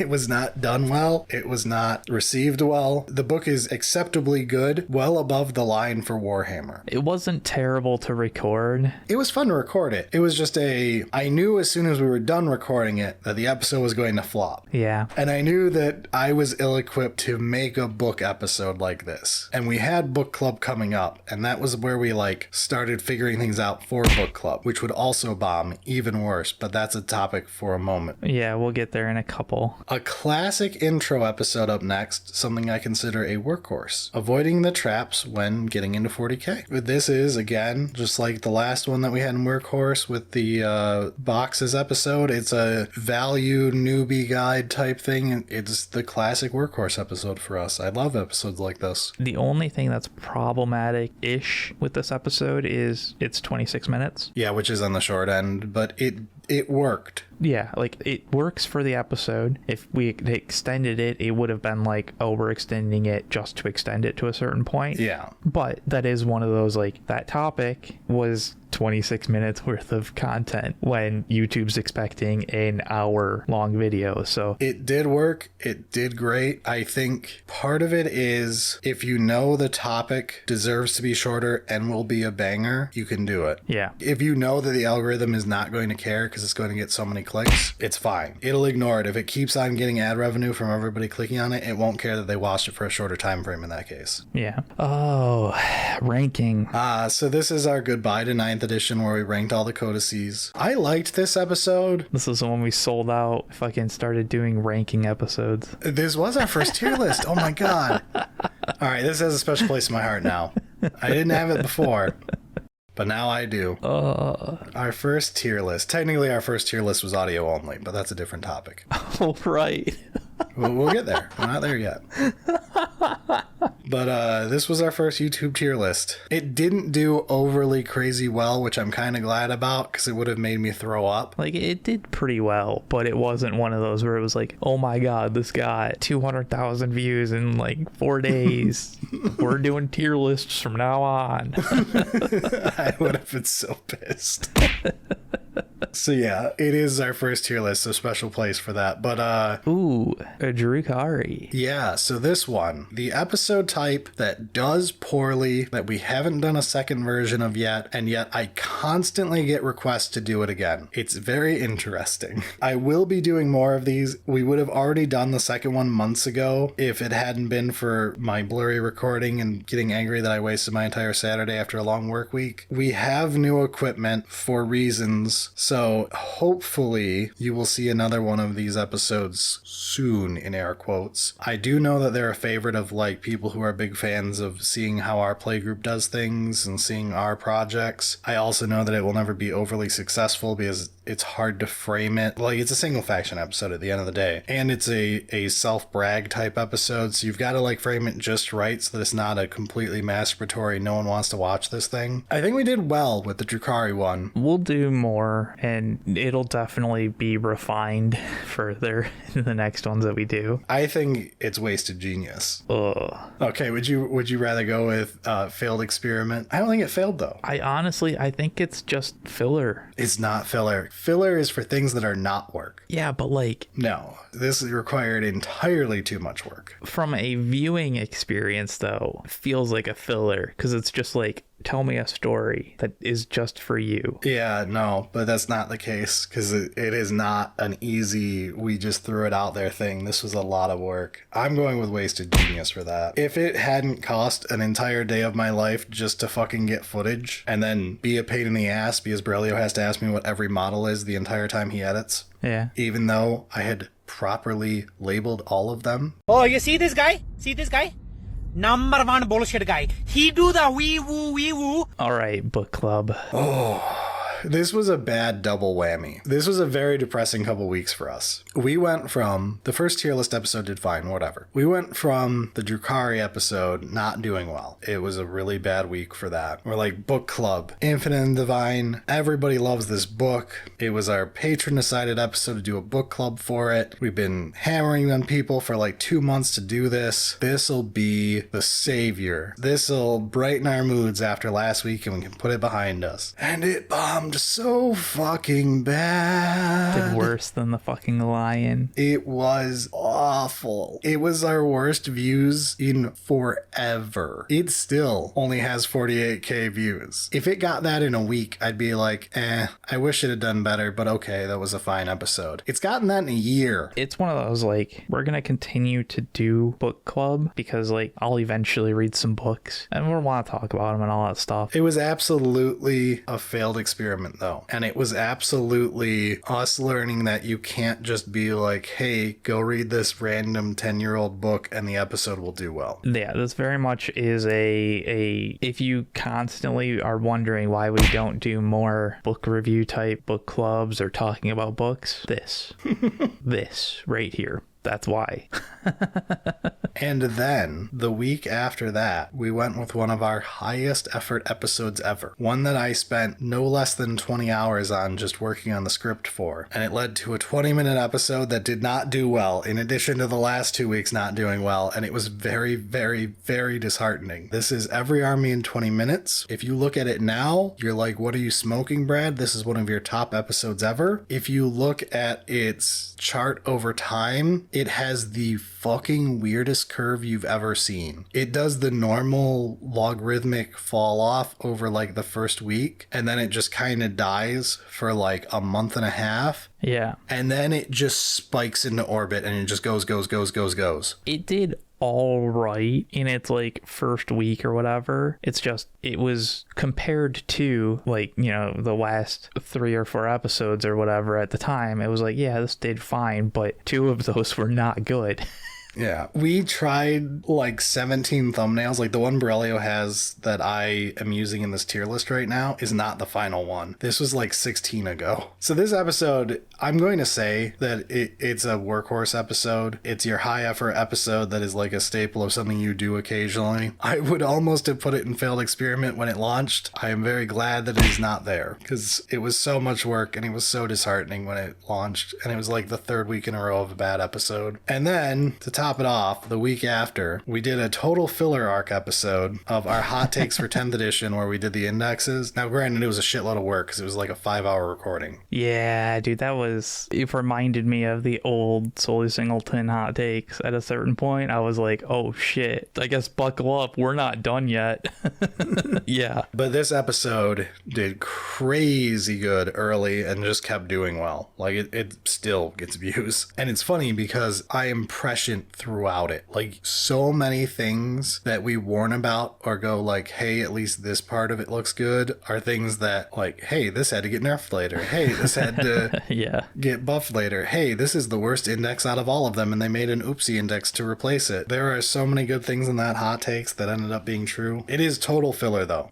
You know what? It's strangely successful schlock. No, I think this is strangely successful. And I think if we had like really thought about it and also looked at like the rest of what YouTube creators were doing at the time, we would have realized that like 3-hour videos were actually becoming a thing that YouTube was pushing more. Yes, long form content started actually working in this year. This came out around the time that, like, looking back at it, that like some of the content creators that like chase the algorithm, you know, to a certain aspect, that like, you know, start releasing those. I had a 10-part series and now it's the re-edited movie version. Those started coming out around this time. Oh yeah, Blank the movie, that was a thing for a while where they would slap together a bunch of their shit. Yeah, so like it is strangely successful, but like it kind of makes sense. And then up next is our Stonks episode, and this is an absolute workhorse. It is the perfect example of the we just do this on occasion, let's do a budget episode. Yeah, it did rather well. Yeah, it was just going through the combat patrols and seeing what they're worth. Then we did the math episode, which honestly, it failed, but it did better than I expected. It did a lot better than I expected. Like, I feel like I kind of want to put it in like a special place. Okay. Because like that makes more sense than strangely successful. Yeah, like I don't think it's done well enough to say it's been strangely successful, but like it did at the time. I was excited to see that like it wasn't a complete failure. It was one of those where it's like, oh, we could actually like do an episode like this every once in a while, and it wouldn't be just shooting us up in ourselves in the foot. And you will see that when I knew we were going to release that, yeah, and I knew it was not going to do well, it was bracketed by a few slam dunks. Yeah, I had put it with each side being the let's go for a good budget helping episode, and then a safety net to catch everything of let's do another ranking episode. And this is the first one where we used the phrase grading every faction's blank. This is the Rhino episode. It was fantastic. But at this point, we have solidified into Workhorse. This is now the series. This is the one where like we fully expected, as we were coming up with the idea of like what we're gonna grade and like we're gonna put it on this grading and all that stuff, like this is supposed to do well. This is how we're gonna make the episode. It's going to do pretty well. That's the expectation. The thumbnail is gonna follow. Like this is now a series. It was this has to make money because the thing on each side of this will not, and that was true. And it worked out, and so we continued to do it. I mean, it is fun. So like the week after this is the Rule of Two episode. I'm putting it in failed failed experiment. It wasn't awful, but like it didn't do well, and it's like a dead end. You do it once topic. It didn't do well enough to really make me like, oh, I've had a random like thought experiment that we could pursue and run down the rabbit hole on it. But that's a lot of fucking work, and it's not gonna do well really. So it's become less of an issue in that GW has gotten more proactive with balancing. Yeah. GW's, as much as 10th edition has problems, GW's handling of balance has gone well. And it's why this episode kind of aged itself into oblivion, in that like GW is doing things better nowadays. All right, are you ready for a perfect episode, Eric?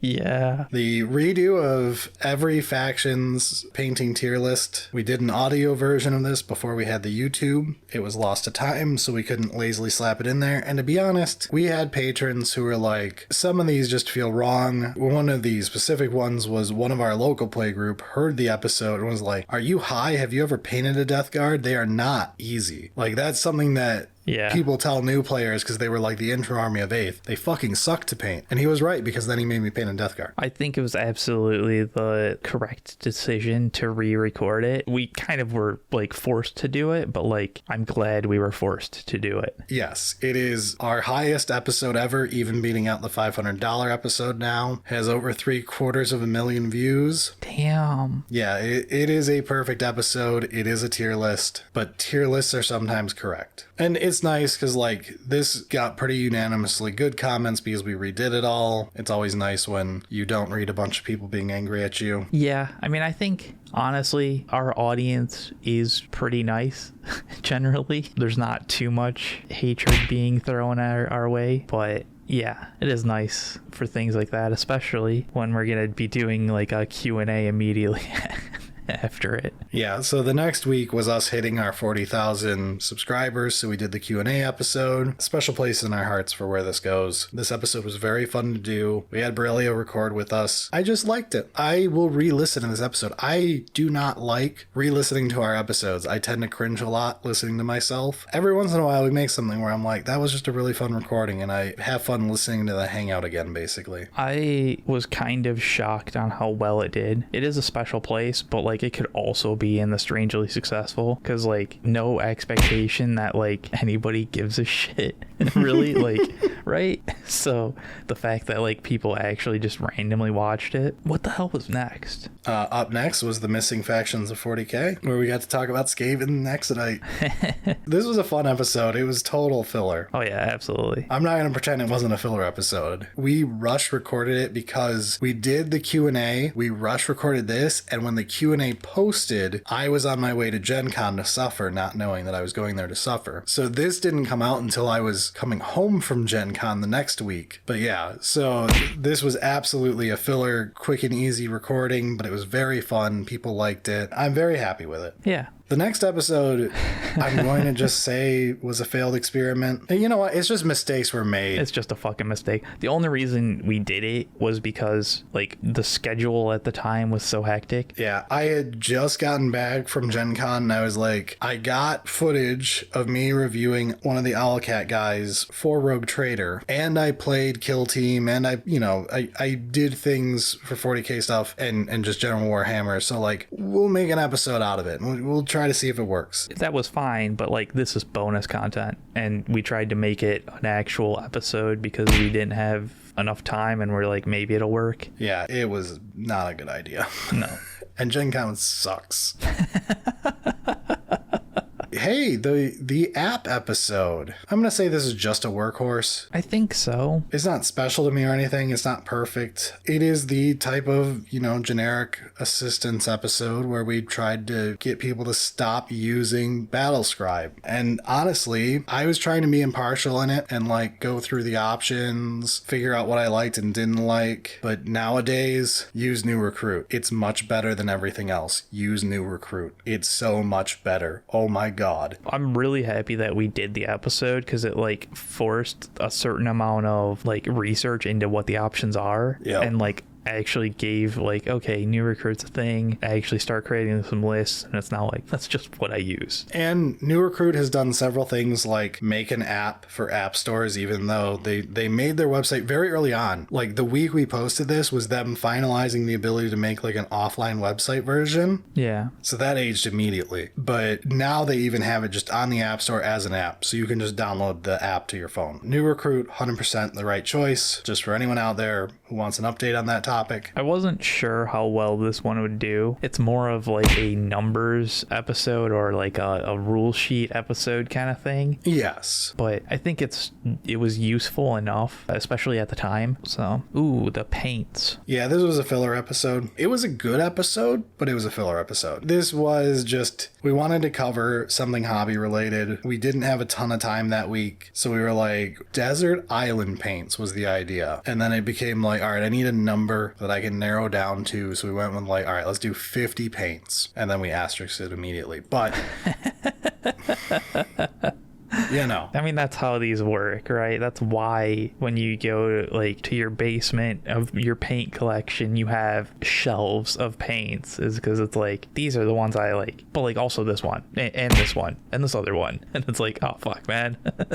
It was a fun episode, but absolutely filler. So the next episode was us doing a dive into 10th edition as like an early review, because a lot of people were very negative on it at this point. We got called out for being too negative early on by people who were all hyped for a new edition to get out of 9th because they thought the problems of today are worse than the problems of tomorrow. And then the tides had changed and everyone was very down on 10th by this point. So we wanted to sit down and actually like look at 10th, not emotionally, and like look at what it was saying it was going to do. It had been a little while and like we'd actually had games played as opposed to just being like, all right, we understand what these rules are implying. I think the episode went well and it kind of proved the whole, like, as much as I dislike a big chunk of 10th, it's doing its job for the most part, which is unfortunate. I do think it's a poor implementation of its job, and I think AOS 4th just does the job better. Yeah, there were a lot of things that people had complained about in 9th that 10th fixed, but added its own and whatever. There's a lot of things that upset veteran players, but they have to remember that the rules are for everybody, and 99% of players were unable to play 9th. Like, go watch Goobertown's video. Him being like, Warhammer is a nightmare. And you watch it,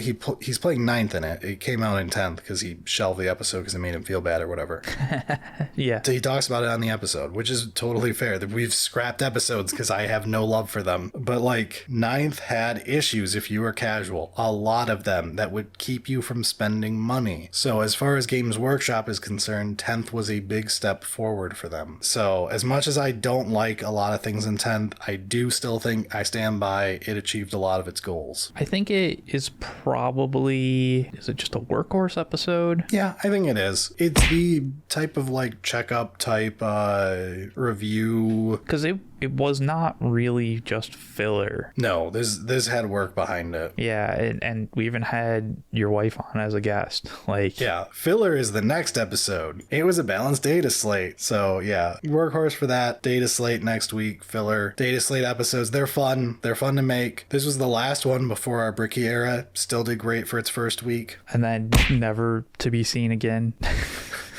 Yeah, then it falls off a cliff after that, but which is fine. That episode was the filler while I worked on the next episode, which is an actual perfect episode. I dare say it is our best episode. This is what is 40K's most expensive and cheapest faction, the expensive plastic episode. It's a fucking great episode. I love it to death, and that has my favorite thumbnail. The Harlequin with the gold mask on a purple background with money falling, and the words on the thumbnail is just expensive plastic with expensive and gold foil. God fucking damn. Yeah, I mean, by this point, we had kind of locked in the general format of how we do thumbnails. If you look, it had basically started around the time we were doing like Stonk's episode and into the first tier list, and like... But like, even then, there were a decent decent amount of variations and like changes to it. We were playing with it through the months leading into this, but this is it in its final form. This one, I think, really was like, this is how we're doing thumbnails generally. Yep. And they have caused issues ever since. The it's not complicated one for did tend to achieve its goals. We need to utilize that more, because a thing, if you've not noticed with our thumbnails, we have to be very careful with our wording choices, because the first word is your biggest word, or first two words if there's two of them, right? And then you can only have a short word after.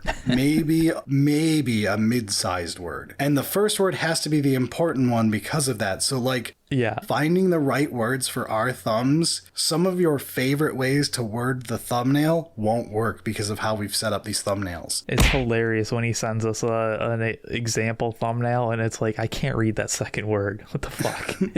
It is minuscule because it's so long. So this episode was followed by Eric getting COVID. So because of that, Berilio and I had to throw something together quick. So I was like, Berilio, you showed me your crazy Photoshop trick. I want us to do it for an episode. That episode did awful. I'm gonna go with it's either wasted genius or failed experiment. It's a failed experiment. It was definitely us learning a lot of lessons at once. This episode got hammered by YouTube. It was like, you made clickbait. Don't fucking do this. Yeah. It gave me like a warning, like, you've made clickbait. People are clicking on this episode, watching it for 30 seconds and closing it because they weren't aware it was going to be a Photoshop trick, and people would enter the episode and be like, ew, it's Photoshop, close. It is a very interesting idea, but this didn't work out quite as well as we wanted. There is a Microsoft Paint approved version of this, by the way, or at least GIMP. Vince Venturella showed off a crazy simple version of it. You take a picture of the model, you set it to grayscale, you grab any brush that's the color you want and set its opacity to like 40% and just color over the model. It is an idiot-proof version of what Berilio showed off the fancy version of that is good enough for you or me. Oh shit, next up, the big forehead. Yeah, this... Oh, this isn't the final version in our little tier list that we've got. This is the pre-release version, the one without the meme. The billboard wasn't attached to the forehead. So this was our big reveal of what we had been working on for like 4 months by this point. I had looked into getting companies to do merch for us, and basically after a whole lot of research, I realized I had gone to other content creators to see who they get merch through, and then like looked up those companies and called around to places and looked into deals that you would get, quality concerns, how those companies tend to be seen by people who buy the final products and all that. And what I found was Bricky made his own and had his own little company off to the side that made it for him. That's like a 5-person company, right? And the quality from everything I heard was top notch, because again, it's like a mom and pop joint. Like everything costs a bit more because it's a mom and pop joint in America, not like cheap Chinese shit. But like everyone had nothing but good things to say. So I contacted him through actual business means rather than like trying to get him on the show, and was like, hey, I'd like to hire your company. Then he realized who I was and was like, oh shit, you guys make Warhammer stuff on YouTube. I'm like, yes, we do. And I'm like, and I know who you are because you're part of the reason I'm stuck here. Yeah. You got me to play this damn game. At this point, we had already worked with a couple companies for merch, from Sully Singleton, and then... Yeah, I don't want to badmouth other ones we've worked with, but they weren't good experiences. There is a reason I went looking. Yeah, well, and they definitely they didn't fit what we were going to try and do. Especially for Poorhammer, we wanted a bit more than just the Sully Singleton was fine with just a playmat. But this episode was... It was fun. The episode itself was pure filler arc. What the episode represents elevates it to a special place in my heart, though. Yeah, just because like it really was a culmination and like kind of the next real big step for Poorhammer. Yeah, it was us taking the channel seriously, like getting merch made, applying effort to an angle of the channel we hadn't looked at yet. It represents a lot to us. It was our second big guest. Technically, Matt's still the biggest guest we had because his channel's bigger on YouTube. Little bricky jab there, get him. It's because he makes League content still. Did you watch his 2 new videos of him falling back into League? They're great. Oh, he's got another one? Oh shit, I saw the first one. It was fucking hilarious. He's got him learning all the new champs, and then he's got him falling back into it. Oh no. I saw him learning all the champs. Fucking hilarious. But anyway, it was a really nice step in that way. And it was nice because I was working with Bricky partly because like I had seen good reviews. I knew that he was a known person who had his livelihood on the line. Because if you were like, hey, this guy owns a company that makes terrible merch and doesn't handle it well, then it's going to hurt Bricky's actual income from his day job of streaming. Yeah, he has a public persona that like is attached to it, which has like, you know, there's more skin in the game kind of thing. So because of that, it was like, okay, I'm very comfortable working with him from this angle. A little off the record thing, we got a way better deal than I was expecting to get because we had gotten really shitty quotes from other places for like how much you get when we sell a shirt with your fucking name on it, and Bricky's is way better. Yeah. So everything was really nice on that front. And then it was like started talking to Bricky, started realizing that he's not just playing a character on TV, he's actually like a very fun human to being around. It's just enjoyable hanging out with him. And he wasn't like completely opposed to doing like more Warhammer stuff in addition to already doing his own. That was one of the things I was worried about. We had him on as like a, you know, olive branch, have him on just to sell the new product thing, right? But I was like, all right, this might just be a one-time thing. It'll be fun to say we did it. But then it was like, kept talking to Bricky. He'd randomly message me at 2 a.m. telling me to read the Night Lords trilogy. Like having normal conversations like with someone you play games with. And then like Bricky approached me basically when Dice Check was getting shut down, which is unfortunate. Very sad about it still. It happens. People have other commitments, but yeah. But he was like, it really sucks because I love talking about Warhammer as a game, but I don't have a channel for that anymore. And I really wish I could regularly appear on a podcast to talk about Warhammer as a game instead of just lore. And I was like, gee, Bricky, tell me you want to be on the Hot Takes episode. Don't beg or anything. Come on. No. So it was very fun, and it led to our current dynamic where some people who watch us are like, why is Bricky always on? Do you guys work for him? It's like, no, we worked with him, and then we found out that he's a really fun person, so we like hanging out with him. The fuck? This particular episode was funny to see when people didn't pay attention that it was a Codex artwork tier list. Oh, yes. Oh, my God. The amount of comments that were like, I can't believe you're talking about that Codex like that. It's like, you obviously didn't understand that this was artwork. The amount, yeah, it was a very non-zero number of people who clearly clicked on the thumbnail, seeing Bricky's face and a tier list of codexes, and then snapped to the final picture of the tier list, and then went to the comments and bitched. Yep. And you could, it was very, very obvious from all of those comments. And a certain aspect is like annoyed of like, come on guys, the bare minimum, read the title. But then it's like, no, it's just fucking hilarious that like they're commenting like that at the same time. So I enjoyed that one. We followed that up with the Smash Captain episode. We continued the theme of episodes that probably aren't going to do well, and we want to make them anyways. Yeah, it's wasted genius, just like with the character episodes. This was our attempt at a character episode for 10th of like trying to broaden it a bit, trying to make it about the archetype. We did it later with Distraction Carnifex. It did better than our character episodes ever did, but still not great. It's fine. The thumbnail smash though. Berilio isn't recorded right now, but he thought of that punchline and stopped us so he could force Eric to say it. He was really proud of that, guys. But yeah, this was like the evolution of the character episode and whatever, and like it went well enough that this is how we'll handle them for the rest of 10th. Yeah. We'll do a few of these. It'll tide us over until hopefully 11th edition has better character episodes to make. And then we'll be happy making episodes that fail about that, but whatever. And like I still enjoy this more broad style of it, so it works out. Ooh. Subfaction Tyranids. Yeah.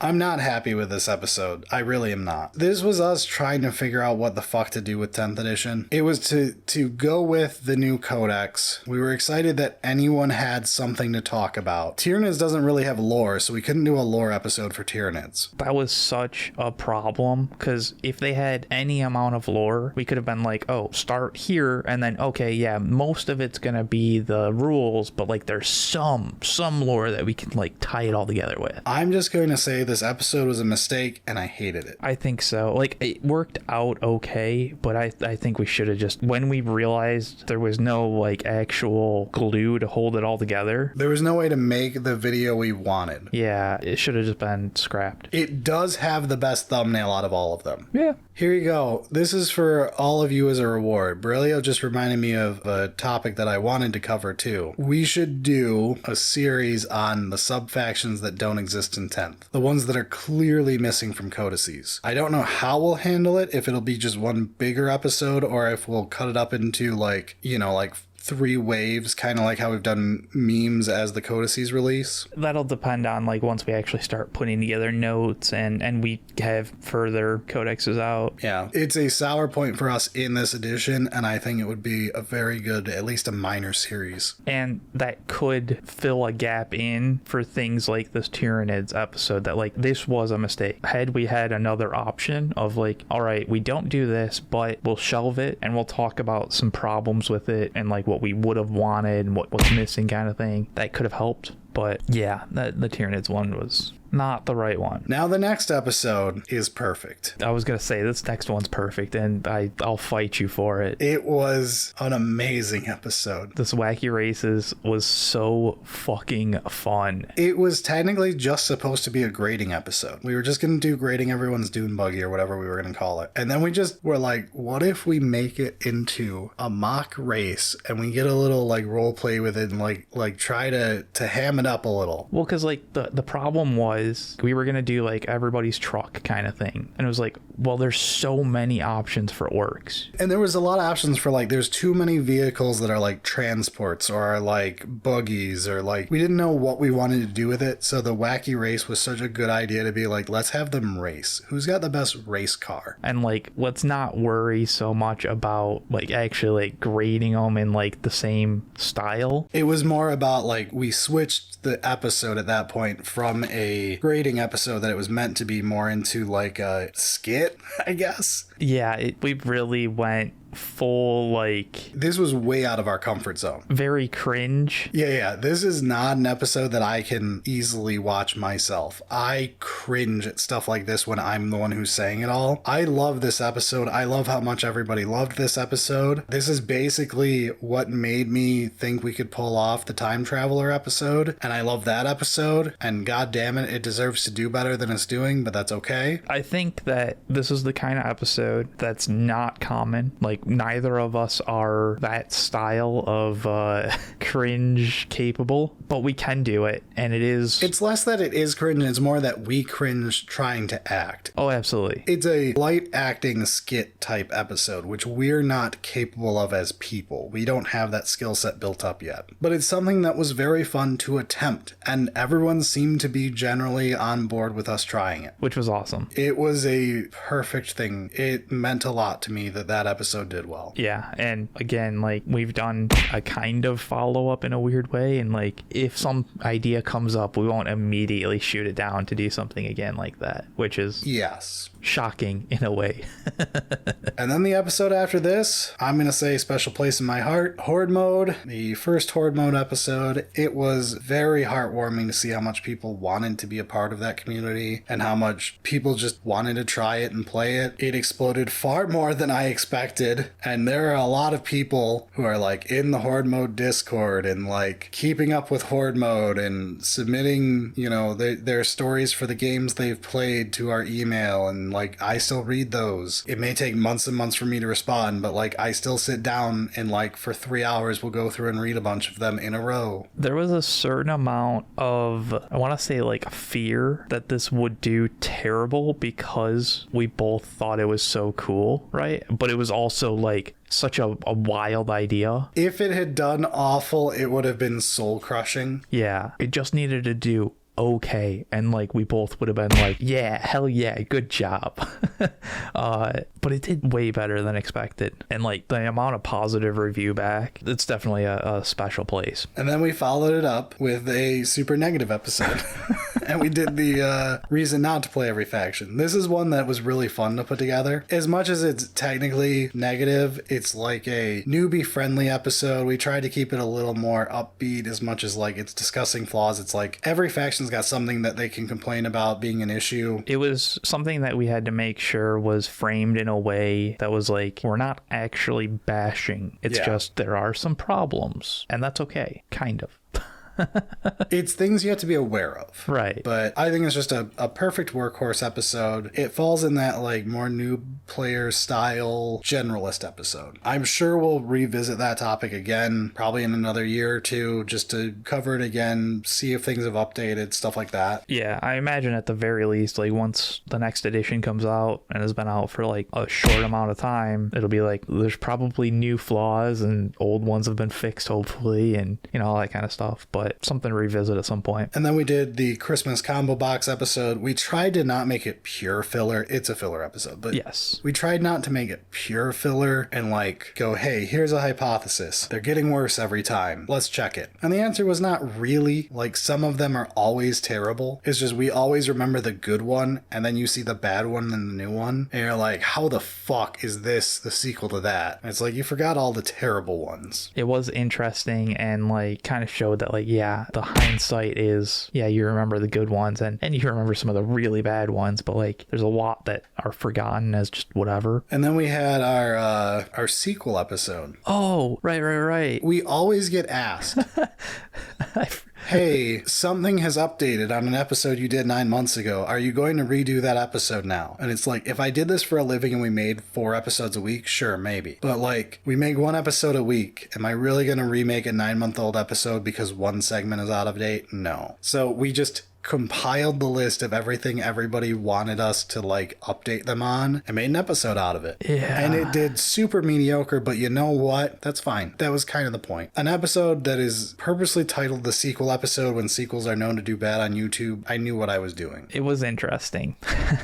It was a fun episode to make. It didn't bomb or anything. It's just not great. It was a whatever episode. I'm totally fine for what it is. It is filler. It did fine. We'll probably do it again someday for another type of like, hey, let's update like 10 episodes where I don't want to redo the whole episode, but like we can do our little add-on for each of them. I think the episode did the combo boxes, then did a bunch of like revisits, and then we go into this next one of the Christmas wishes. Those all kind of like flowed reasonably well to me, at least. I mean, they were 100% our look, it's mid-November, we need to cover things that are all topical this time of year, let's just do them all and be done with them. And it is just a straight up sequel that I would be happy doing every year. It's a filler one. Like, this is one that doesn't take too much to put together. I'm totally happy making this a yearly thing. It does fine. Perfect. And then the week after that, the trivia episode is a perfect episode. I was worried it was going to be wasted genius. We put a lot into it. It could have been terrible. It was an extremely fun episode to make. My anger in that episode is so fucking real. It could have ended up being just like nobody watched it, nobody fucking cared. Absolutely could have seen that happening. And it was a lot of work to set up. And it was a lot of work. I'm just very happy that it did well. People love it. We definitely want to do more game show episodes, but like, they're a shitload of work. And like, people are like, have Brad do one. Like, let's test Brad. And it's like, that's cool, but then someone has to make me questions. And it's like, then we got to do like a crossover with someone who actually knows Warhammer well enough to test me. You have to compete against somebody, or it's just me quizzing you, right? Like, we could probably come up with questions, a lot of fucking work, but then like, I'll face you, Brad, I came up with the questions. Yeah.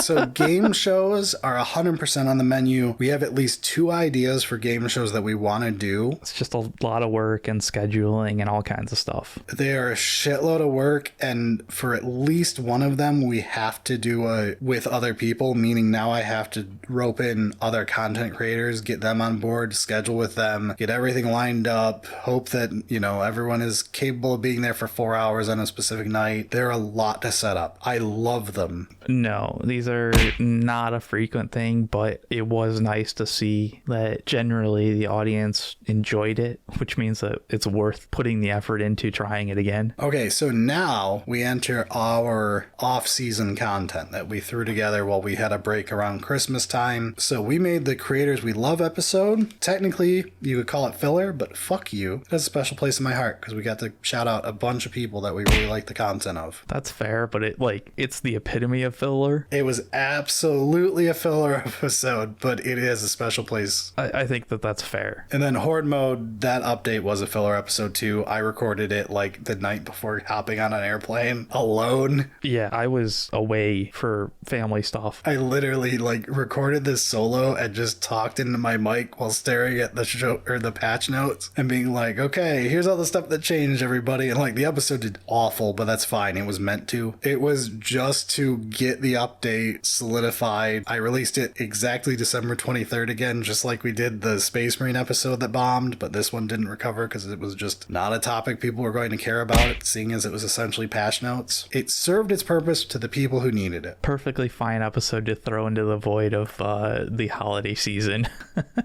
And then we made our great return with the first meme list episode, and I fucking loved it. I'm gonna say this is just straight up workhorse. The meme episode is just a great corrected version of our earlier attempts at doing list episodes. I feel like I want to put this one into Strangely Successful just because it did really well. It did really well, and it was a fix from things that didn't. So obviously we thought it was better, but there was no guarantee. And then the week after that, we caused bloodshed with a perfect episode. Oh, the ugly model. This episode, it did so well, and it got so many people so fired up, and we learned all about the Sturm Tiger. It's such a perfect content creator episode, right? From a content creator perspective, it's perfect.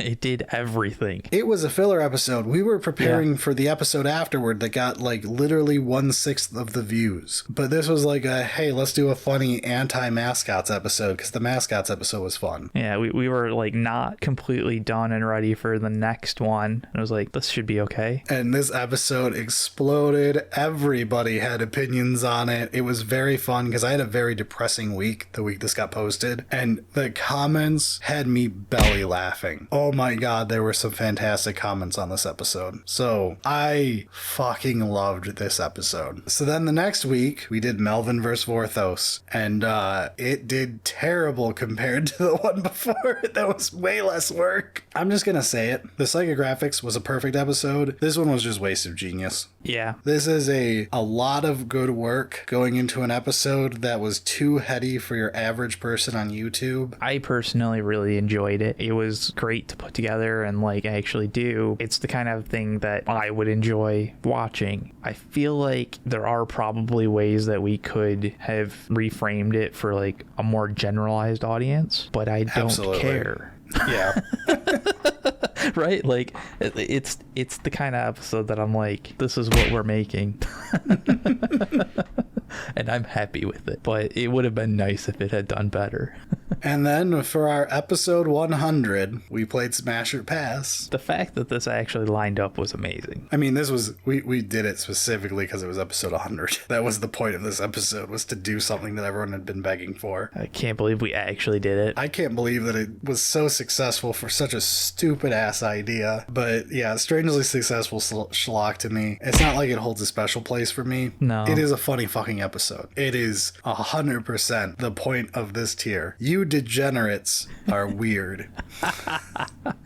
Yeah. Then we did our last solo balanced data slate. And this is the one where afterwards Bricky definitely, it's not like I like doing data slate hot takes or anything, Baka'd me. Baka, yeah. This episode, it's filler like all the data slates, but... Yeah, and there was nothing really special with it either. So then we had a great workhorse episode in grading cannon fodder. I am shocked at how well this did. I'm not moving it away from workhorse. It is the prime example of what a workhorse episode is. This one did really well. It might be a lot of people's favorites of them. Possible. It's definitely I think it might be the most watched of them. It's close if it's not, and it has way less time to have been viewed. Right. It is tied with first place. It is a 3-way tie right now. Dreadnoughts, Knights, and Cannon Fodder are all tied for first at exactly this moment at 234k. So it will pull ahead of them if that is the case. What was after that? Space Marine chapters. It was fine. I'm not happy with this episode. It is a workhorse episode to me on like, this is what would be correct to do as an update to the propaganda episode. Right, like this is 10th's version of it. And it wasn't a replacement for the propaganda episode. It was done as a like, you like this type of Space Marine, you should try playing it this way in 10th. It was trying to bridge 10th, I guess. I'm not particularly happy with it. I'm not either. But it was fine. I don't know how I could do it different for what the goal was, other than just not do it. But I don't think it's as bad as like the Tyrannid one. Like that one, I think we should have just not done. The Space Marines chapters, I think, was fine.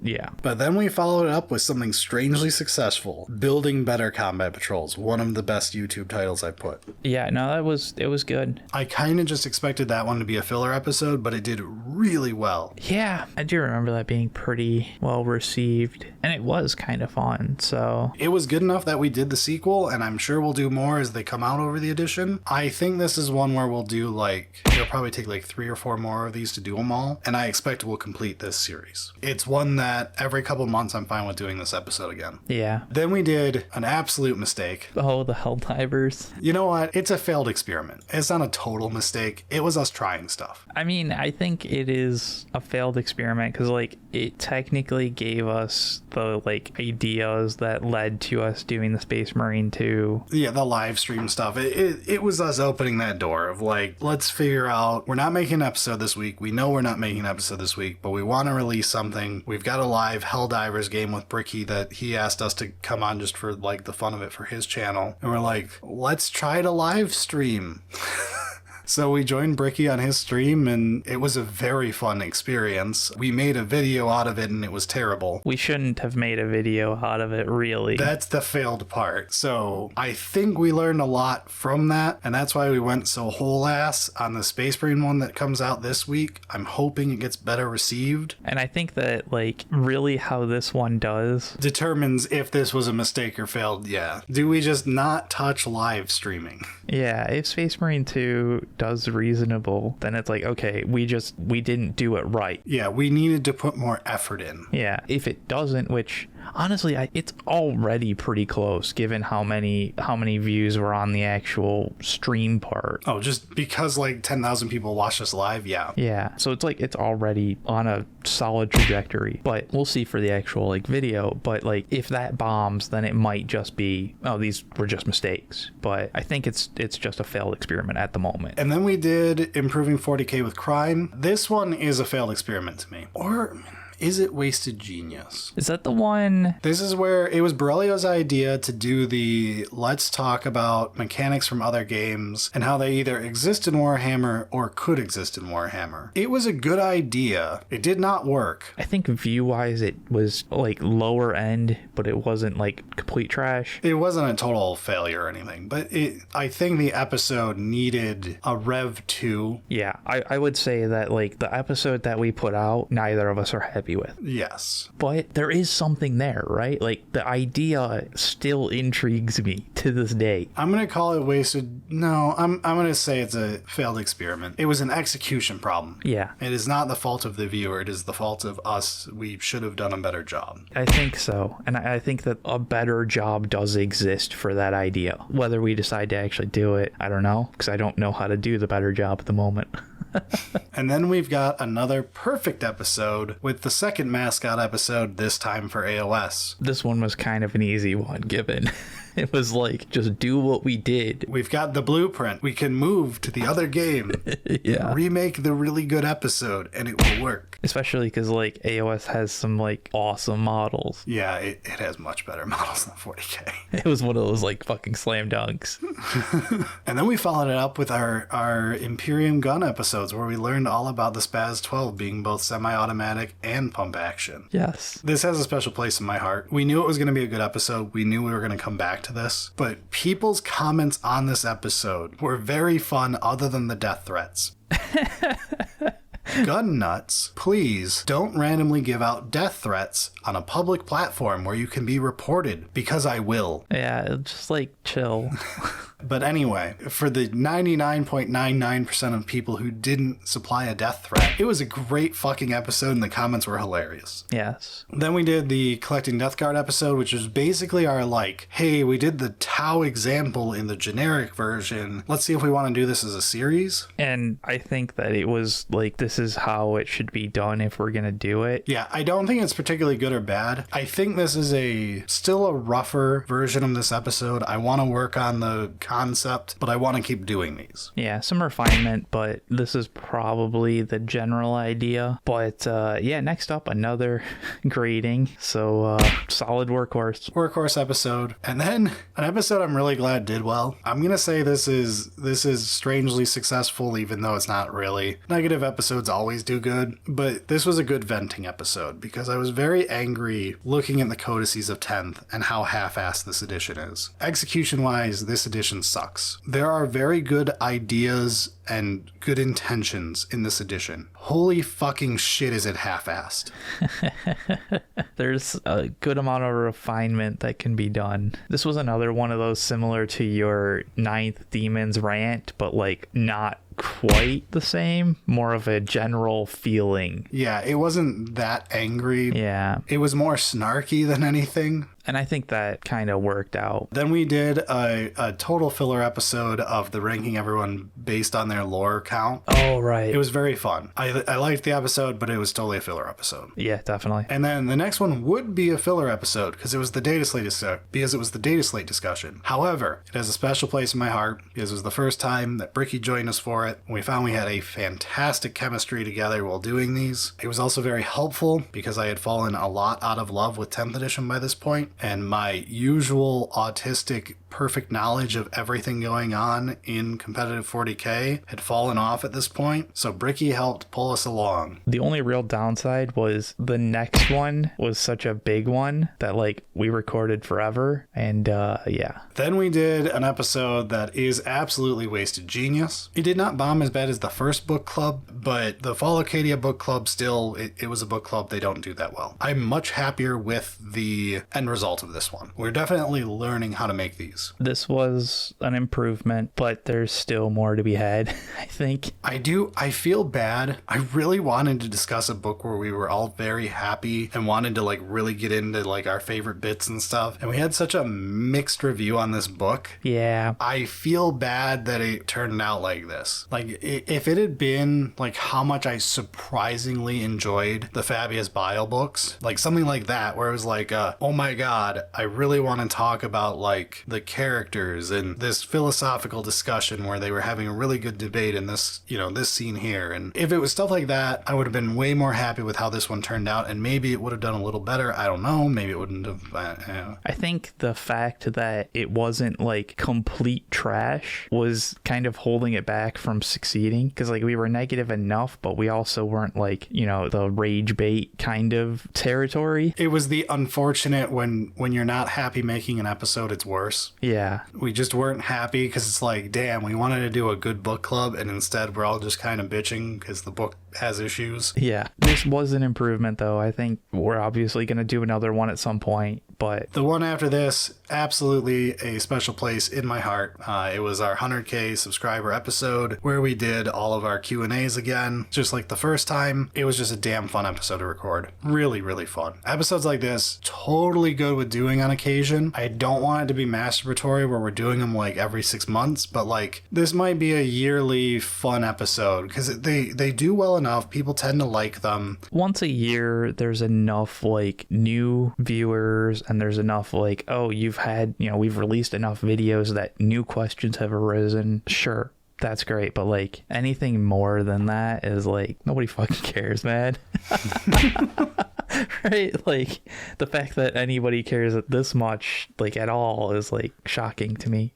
The week after this was absolutely a filler episode. It was one we were passionate about. Absolutely. But like, we had debated for a couple weeks on like doing a discussion on all of the 40K Total War leaks that had been occurring, and just general leaks about Total War and stuff. We wanted to cover it, but it was like, it technically falls within the window of what our channel is about, but we're afraid that like no one's gonna want to watch this. Yeah, like none of our regular viewers will care. But I brought it up in the 100K episode, and we had people in the comments be like, just go for it, it sounds cool, and I don't know about this stuff. And I was like, all right, let's just do it. And so we did it. It was a total filler episode, but it did okay for how fringe of a chance that it was going to do well. Like, I couldn't have asked for it to do better than it did. Yeah, no, it worked better than expected. We liked making it. It was a good, fun topic for us to talk about. We're big fans of the Total War series, for the good and the bad of that. It's not all fun all the time. Sometimes there are bad things that happen. Not something that like is going to become a normal. No, but like if 40K Total War comes out, you can bet your sweet ass there will be several episodes about it. We love playing Total War in our off time. It is why we're here. Very much so. Then our airbrush episode, which I have very, very mixed feelings on.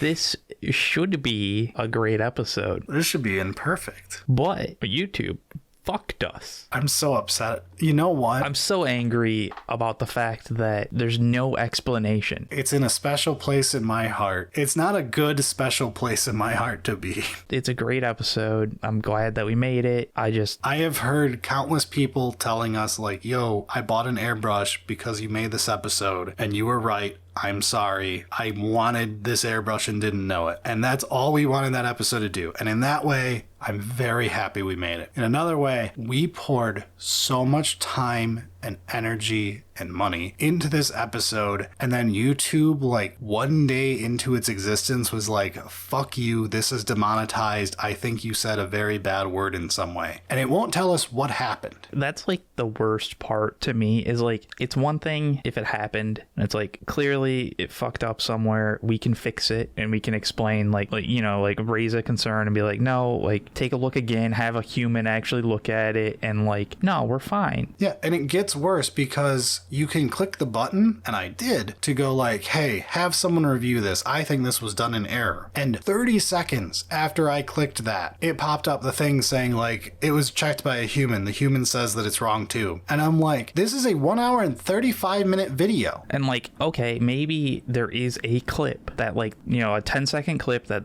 the human listened to and was like, yeah, sure, whatever. Then fucking let us know what that is. And there is an experimental feature that we don't have unlocked yet because it's random. YouTube will release a new feature to random percents of the creator base and then like grow who has access to stuff. Like we randomly unlocked the multi-thumbnail experiment feature recently and have used it once or twice now. We don't have the one for multi-titles, which apparently is another one. And we don't have the one that they bragged about for like, hey, if we demonetize you, we'll tell you why you got demonetized. This is an experimental feature. And it's like, fuck you. That's core functionality that should exist and should have existed forever. In their post for that feature, they're like, by the way, you are not allowed to edit out whatever got you demonetized. You cannot fix it. If you dare take the video down and repost a version that's safe, we will punish you. If you dare use our built-in editor to fix it, we will punish you. And it's like, fucking why? To make it monetizable for you? Why would you punish me for that? And all of these are the emotional hatred for this episode, not anything to do with the actual episode itself. No, the episode we poured so much into. It was such a good episode. Not anything to do with the comments, the feedback, all of that. Great. Awesome. Super happy about it. but everything else with how that video was handled from YouTube has been infuriating. And so yeah, this is a disappointing special place in the heart, but let's move on. All right, Waste Genius, the Orc episode for the Orc Codex. To act as an anti-version of my bitching about codices in 10th edition, we released this one because the Orc Codex is wonderful. Even after being nerfed to oblivion in several ways, the Codex itself has fun rules, and that's the core of what you want. It doesn't matter if sometimes you're not meta. You can still have fun with this Codex. There are multiple ways to play your faction in it. Yeah. Great episode, but like it's a Codex review episode and we did it later, so oops. And it's also not Space Marines, so yeah, it was never going to do great, but it's fine. And then we did our tank episode. So it would be a workhorse episode. I'm putting it special place in our hearts just for me.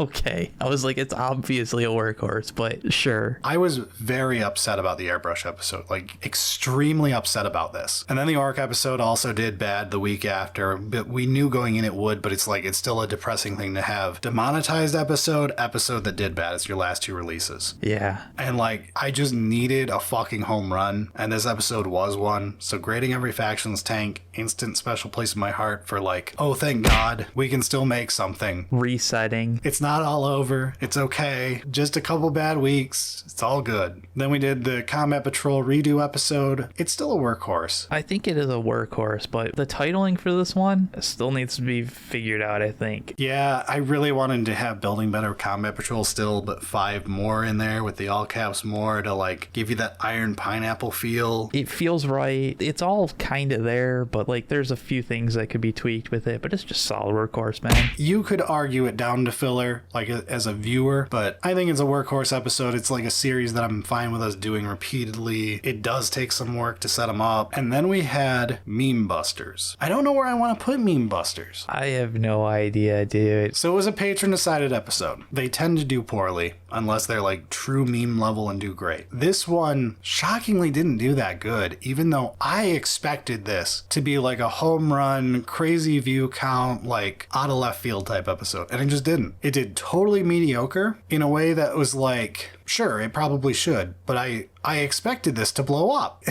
It's weird. I'm gonna say it's wasted genius, even though it's weird because it was like, it did okay. Right. But like, it wasn't a failed experiment. I feel like this should have popped the fuck off. This is the episode where like, I expect this to have 250,000 views. I think there are some things that I would change with how we did it, but like not enough to have said it was a failed experiment. It even did fine. It's just, I feel like it should have really been one of those episodes that's like in our top list. Maybe. It's only 2 months old, so they might randomly go. You never know. Then we've got another filler episode, our next Hot Takes with Bricky. This episode was fun as fuck to make, by the way. This was a very, very fun one. Eric was back for this one.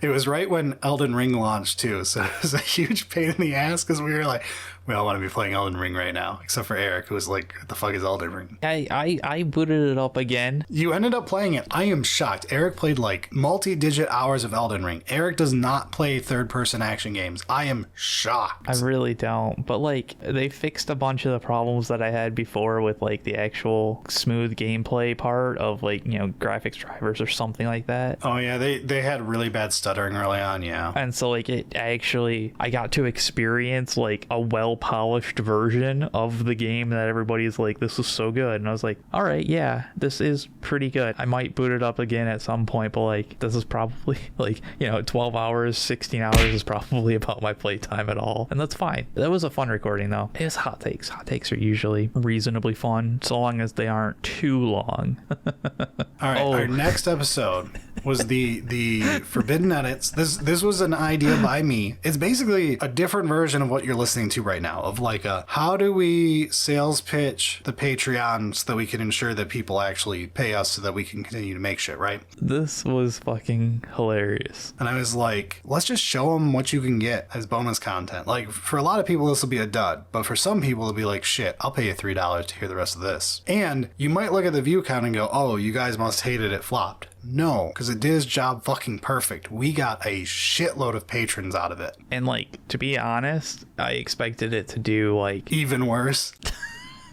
Like that would have been fine. So I will put it into filler. It was absolutely filler. Unashamedly, it was there as filler. it was designed to Yeah. be the epitome of filler. It is a clip show episode, for fuck's sake. From the inception of the concept, it was filler. That episode did its damn job, and I'm thankful to all the patrons who are listening to this who joined because of that episode. Salute to you. Hopefully a bunch of others will join because of this one. Ooh, moving on, we got the 2K. Our $500 Redux. It is a perfect episode. Execution-wise, I believe it is a more polished version of the $500 episode. I am aware that the sequel never beats the original, and everyone's going to say the original is better. That's fine. I am fucking proud of this project. It was a shitload of work. It worked out. People just tended to like the episode. It didn't get demonetized right after putting a billion hours of work into it. That helped, yeah.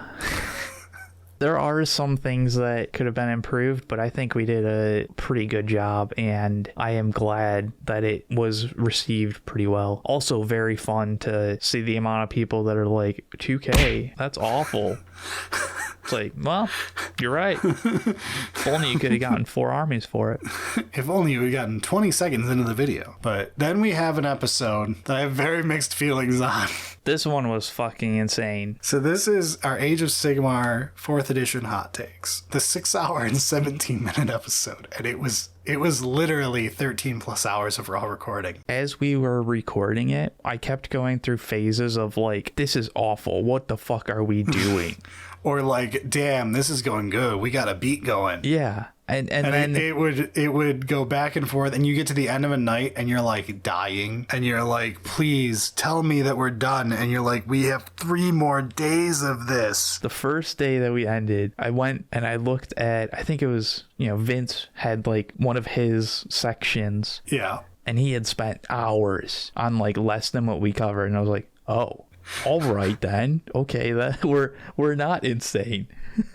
We gotta buckle down. Holy shit, dude, that was a slog. I have very mixed emotions about this because when I posted it, I talked to my coworker. I'm like, my episode goes live in an hour, and if it does good, I'm gonna be pissed off because it was a nightmare. I'm angry about it. If it does bad, I'm gonna be even more pissed off because it was a fucking nightmare. And he's like, this is the most Brad reaction to something possible. No matter if it goes good or bad, you're going to be pissed off. And I was like, fuck you too. But like, yes, actually, that's how it was. I'm going to say this is a special place in our hearts. I think it is. This was a fucking living nightmare. I'm glad everybody liked it. Now that we're further from it and it doesn't hurt as much to think back on, the outcome was great. If I ever have the idea to do this again, beat me to death. We'll probably do it again at some point. I'm sure we will. I agree with you, but like, I know we're not gonna have actually learned from it.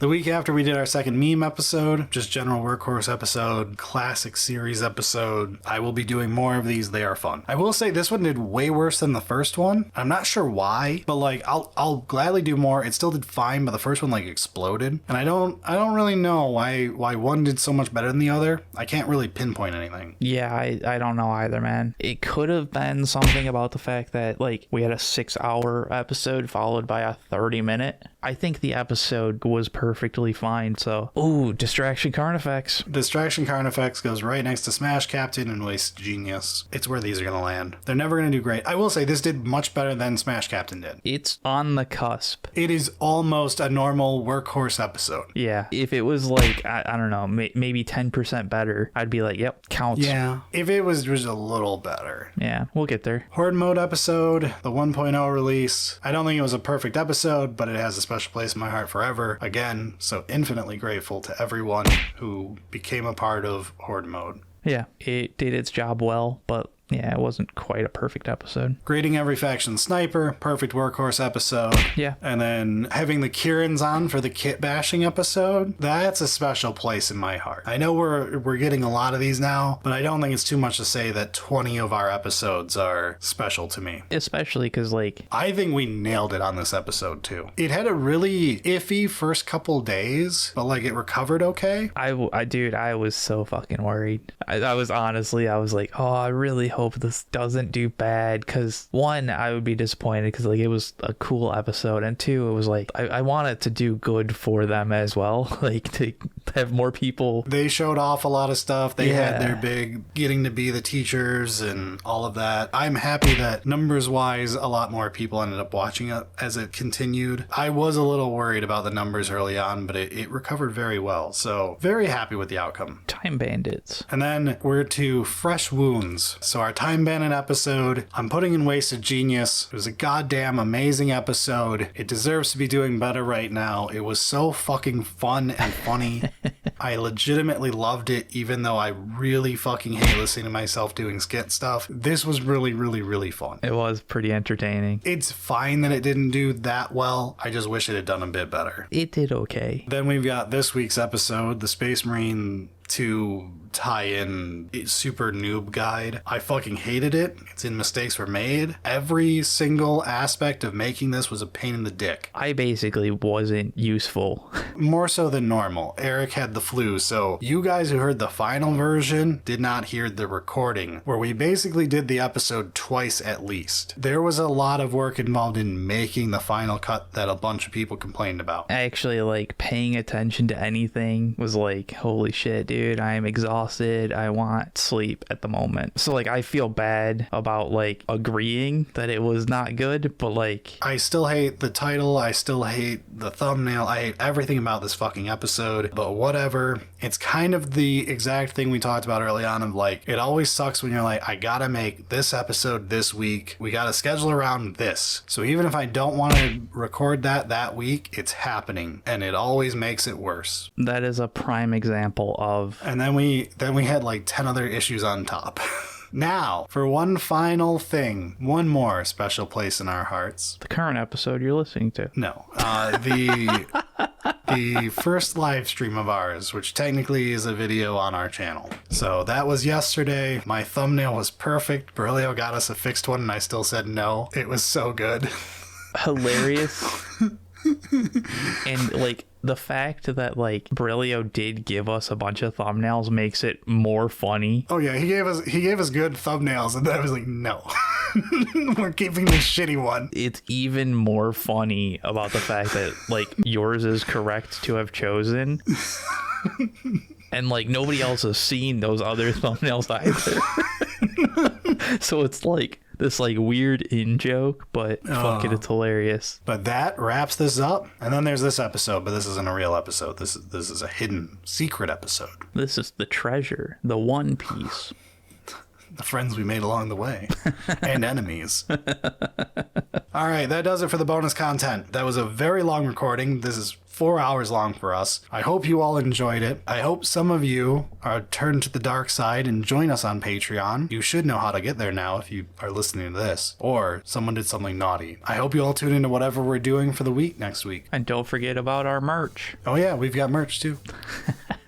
Bye.